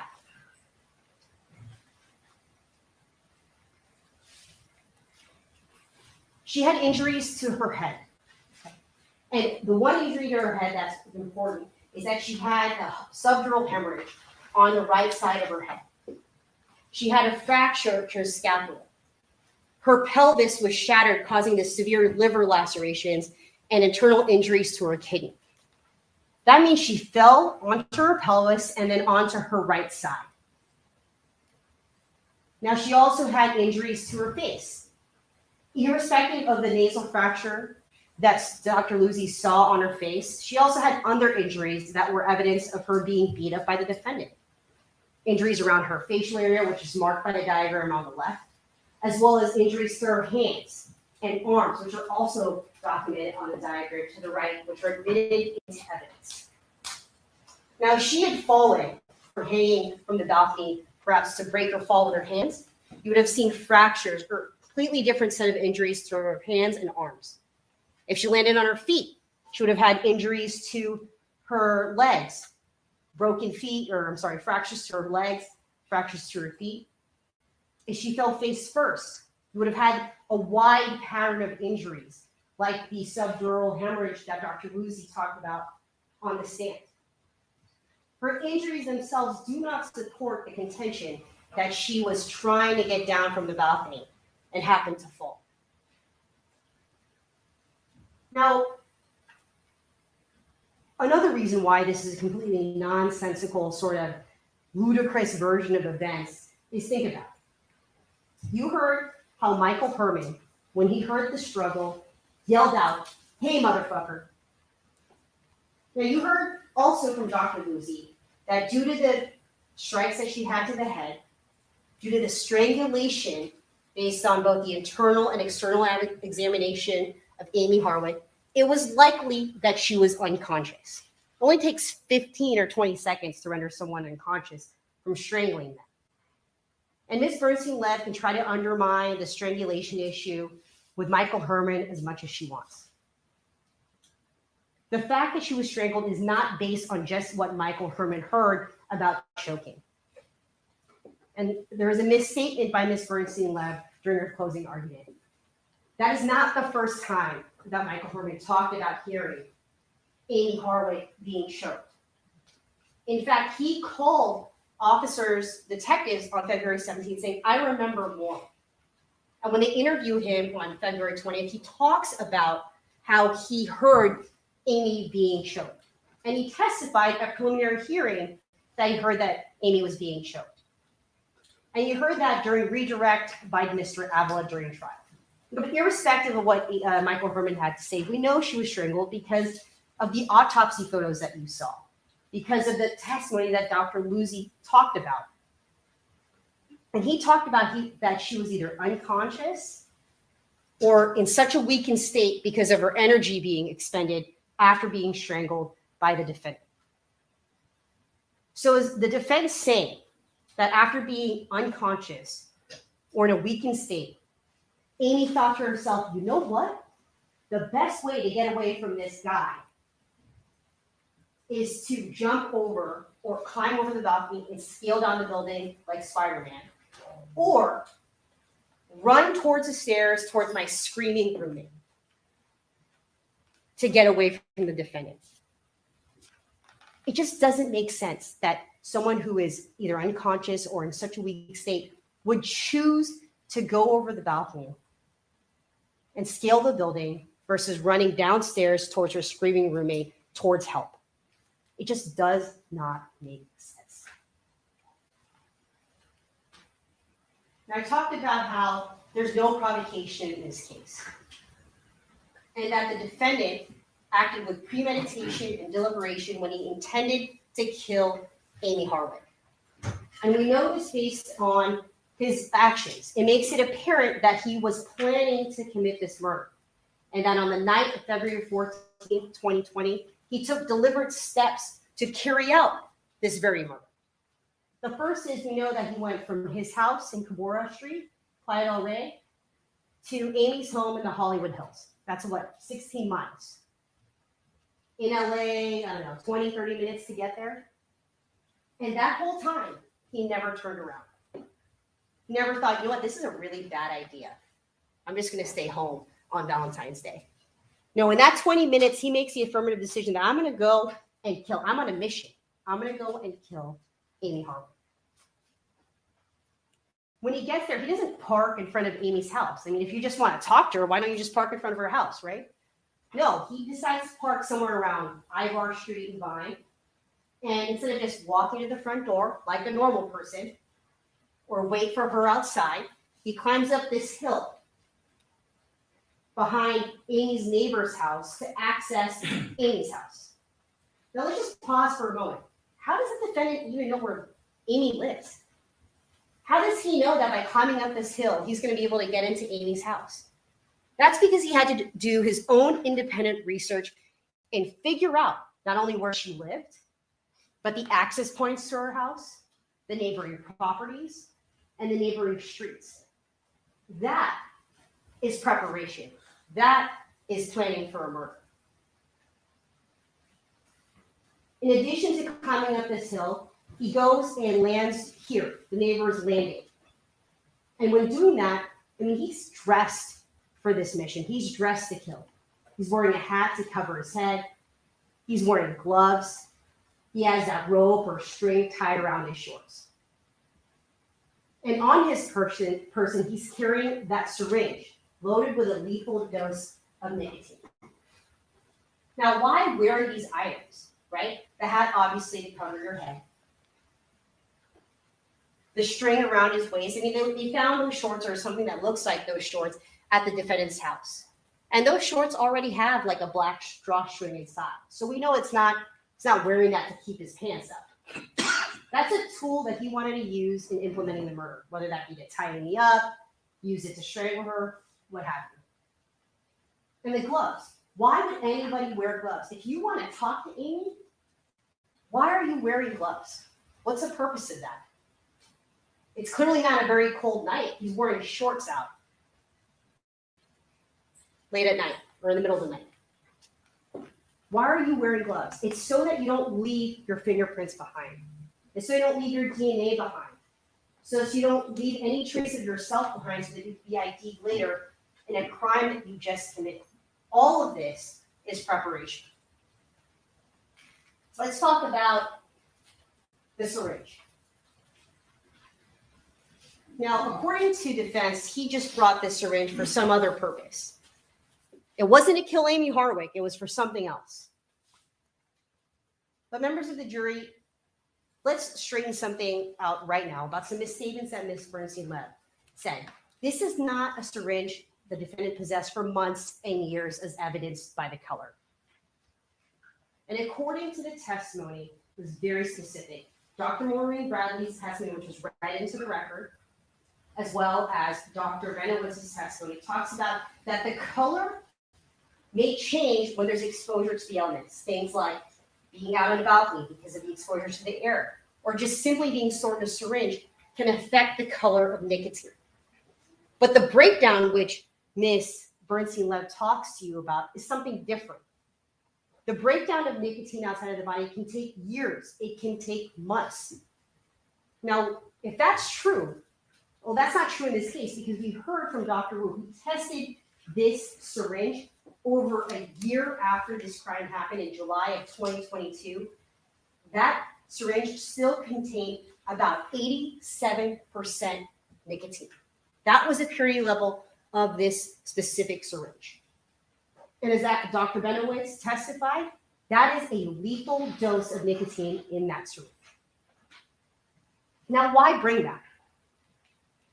Ms. Bernstein-Lev's correct. This is not like a typical weapon you see when murders are committed. It's not a gun, it's not a knife, but it is a weapon of choice by the defendant and it was chosen on purpose. Now, he had to do some work. He had to do his due diligence in determining this weapon, right? He was able to do his due diligence and find out that how much of nicotine would needed to be used in order to kill someone. How would you administer it? How much do you need of this substance to actually be able to kill someone? He had to find out all of those questions before arming himself with this weapon. And in conducting this due diligence, he was able to even determine that this poison of choice that he used is undetected by ordinary laboratories from local law enforcement, that it needs special testing to be detected in someone's bloodstream or in someone's body. And contrary to what Ms. Bernstein-Lev says, you don't have to inject this to kill someone intravenously. You could do it intramuscular, through intramuscular. I mean, you could poke anybody anywhere in their body for them to die from this lethal dose of nicotine. It doesn't have to be directly into the bloodstream. So why bring this? The intent here is to kill Amie Harwick with it. When you look at the syringe, as well as all of the other steps of preparation the defendant took, it goes to show his intent to kill, and he did it with premeditation and deliberation. What else? He covers the cameras when he gets to the landing. 2 different cameras for 10 seconds to stop the recording, stop the motion of those cameras from capturing him. Now, if you just want to talk to someone, why do you care whether your identification shows up in somebody else's cameras? That doesn't make any sense. If he didn't intend to kill Amie Harwick or had no ill intent towards her, then why do this? And then he climbs that chain link fence and then breaks into Amie's house. If he wants to talk to her, why do you have to break into her house? Wait outside, leave her a note. Send her another 5 text messages and voicemails. Why break into her home? Then he breaks into her home, goes upstairs, where he's lying in wait for nearly 4 hours till Amie gets home. And remember, the defendant is 6'4", 230, and pretty muscular and a fit guy, and he's waiting for her in her home in the dark. This is a picture from the body-worn video of Officer Fissick, and that's how it looked when they arrived. So he's waiting in the dark for her. I mean, I watched Monday Night Football last night, and that takes, about 3 or 4 hours? So he was waiting just as long as it took me to watch a football game, including timeouts and TV commercials. That's how long he was waiting for her before he killed her. And in those 4 hours, the defendant never decided to change his mind. He didn't decide to go home and say, this is a really bad idea. He didn't decide to go outside, wait on the curb for her. None of that. He stayed upstairs on the 3rd story of Amie's home till she came home so that she could kill her. Premeditation, deliberation. Now, admittedly, the defendant didn't kill Amie by injecting her with nicotine. That was his original plan. Now, just because he didn't kill her in the way he originally intended to kill her, doesn't mean that he didn't possess the intent to kill, that he didn't kill her with premeditation and deliberation. Now, it's okay that there's a different method of murder here. His intent was very clear. He carried the syringe into the home. He prepared for that murder with the way he was dressed, with his actions. And when Michael Herman yells, "Hey, motherfucker," he's essentially the one that thwarts the original plan.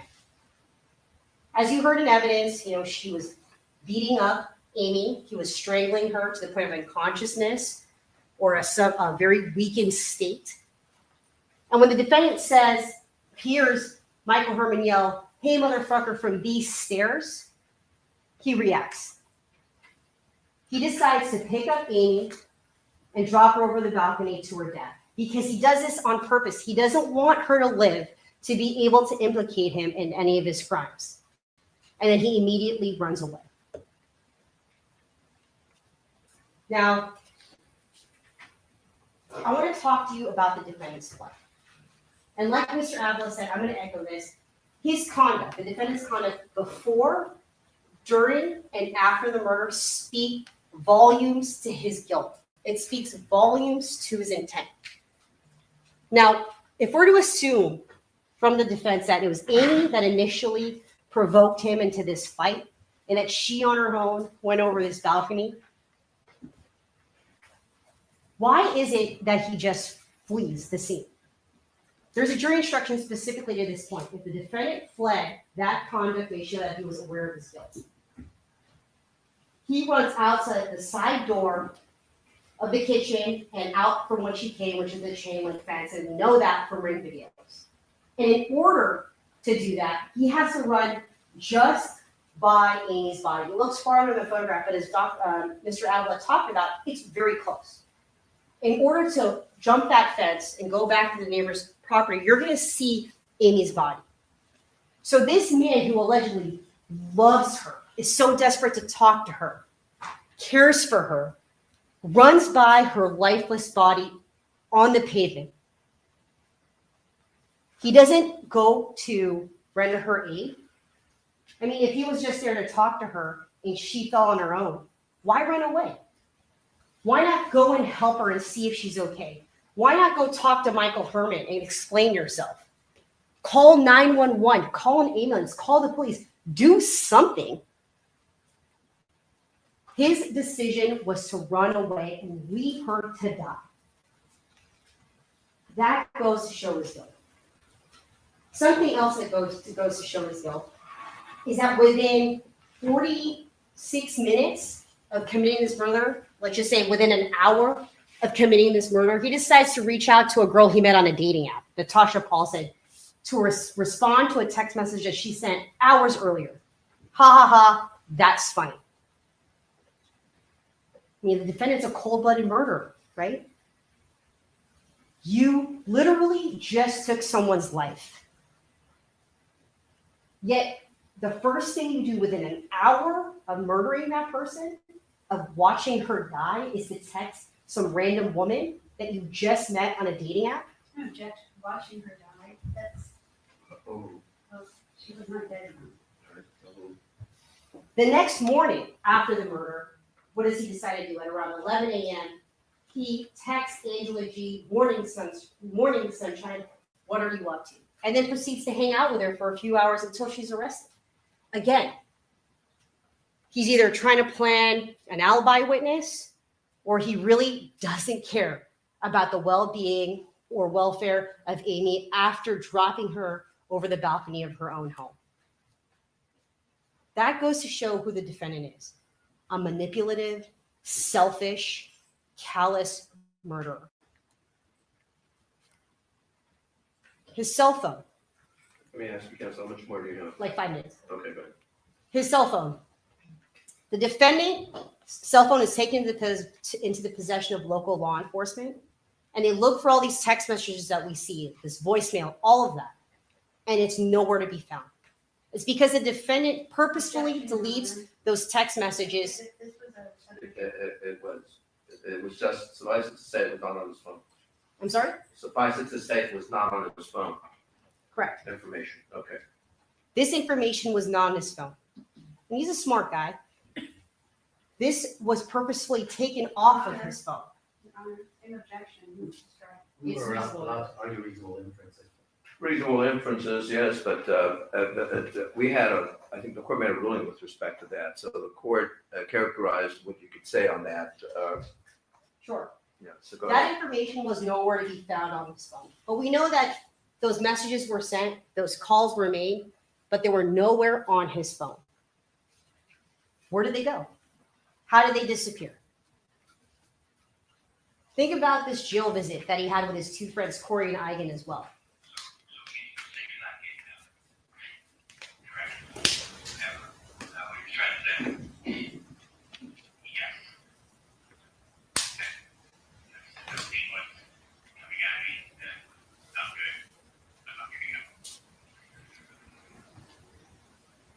Now, the tone of this jail visit has zero reference to Amie's, any sympathy for Amie. They don't talk about Amie at all. And in the one reference that they do, there's no sympathy there. He doesn't care about her well-being whatsoever. And despite all the excuses the defense tries to bring about the tone of this call, about him joking around, laughing, zero sympathy for the victim, those are all excuses Ms. Bernstein-Liv gives you. Excuses for the defendant's consistent bad behavior throughout this entire incident, including this jail call. He even says near the end of the call, I guess I'm officially a bad boy now, right? The boy's been kind of. You won that game. Yep. You know, you're a bad boy now. I'm gonna have to change my Twitter handle to quasi bad boy. he says, I guess I'm officially a bad boy, right?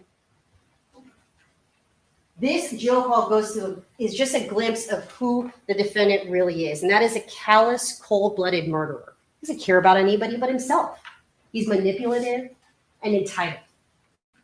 And defense tries to draw a parallel between the defense's use of humor in this call and Hernando Chavez's use of humor when he's interviewed by the police to deal with his grief. But there's a substantial difference between Hernando Chavez and the defendant, and that is Hernando Chavez did not kill Amie Harwick, and the defendant absolutely did. So it's totally inappropriate use of your humor. You've just been arrested for murdering someone you love and couldn't get over for over a decade. And this is how you sound in a visit between you and your two friends? Last slide, Your Honor, I promise. Motive. The law states that having a motive may be a factor tending to show that the defendant is guilty. And the defendant absolutely had a motive here. In these text messages that he sends to Amie, they go completely unanswered. She answers once, setting those boundaries, saying she wants no contact with him, and she never responds to him after that. And that makes the defendant angry because she shut him out. She wanted absolutely nothing to do with him. And because she shut him out, he wanted to punish her. He wanted to punish her by killing her. Just take a look at that jail visit. Take into account how he murdered Amie. It was a brutal way to kill somebody and very personal. When you take that into account, it shows just how angry the defendant is. It shows the true glimpse into his motive, and that is he wanted Amie to suffer. Think about it. You saw the wounds to her head and her hands in defending herself. The defendant struck her in the face repeatedly, causing a nose fracture. Frankly, this was a beatdown. Let's just call it what it is. It was a beatdown. And then he strangled her to the point of unconsciousness, to the point of a weakened state, and it caused her to urinate all over herself. And then he threw her or tossed her, dropped her over the balcony, plummeting to her death. And Amie screamed. Amie struggled. Amie fought for her life. Yet the defendant doled out his final punishment on Amie Harwick during that beatdown, during that strangulation. Instead of leaving her on the third story of her home, beaten and bruised, his final punishment was to pick up her body and drop her over that balcony. That was his true motive, to watch her suffer. And I ask you to hold the defendant responsible for his heinous actions, because he's a callous, selfish, entitled, and manipulative, cold-blooded murderer. So please find him guilty of the crimes of first-degree murder, burglary, and find true the special circumstance of blinding light. Thank you. All right, let's have the clerk swear in the bailiff, if you would, please. You do solemnly swear that you will take charge of the jury and keep them together, that you will not speak to them yourself, nor allow anyone else to speak to them upon matters connected with the case, except on order of the court, and when they read upon a verdict, to return it into court. Also, you do solemnly swear that you will take charge of the alternate jurors and keep them apart from the jury while they are deliberating on the cause until otherwise instructed by the court, so help you God. I do. Can I get a stipulation from counsel that the jurors may be dismissed at all recesses without the presence of court counsel or the defendant? Yes. All right. Bill, Reporting time tomorrow, Judge, 9:30. 9:30. Okay, Judge, go ahead, leave your juror notebooks on the chairs, set your property, and we'll go ahead and give you instructions further tomorrow morning at 9:30. Have a good evening, ladies and gentlemen.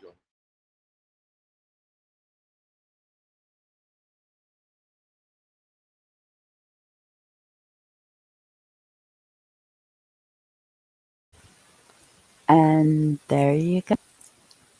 The end of closing arguments. So, Libra Moon, there's your answer. Deliberations will start tomorrow.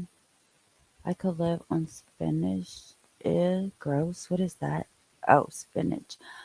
Um, Thanks for watching with me, guys. I'm going to end here. I am tired. Please hit that like button for me, and y'all have a good night.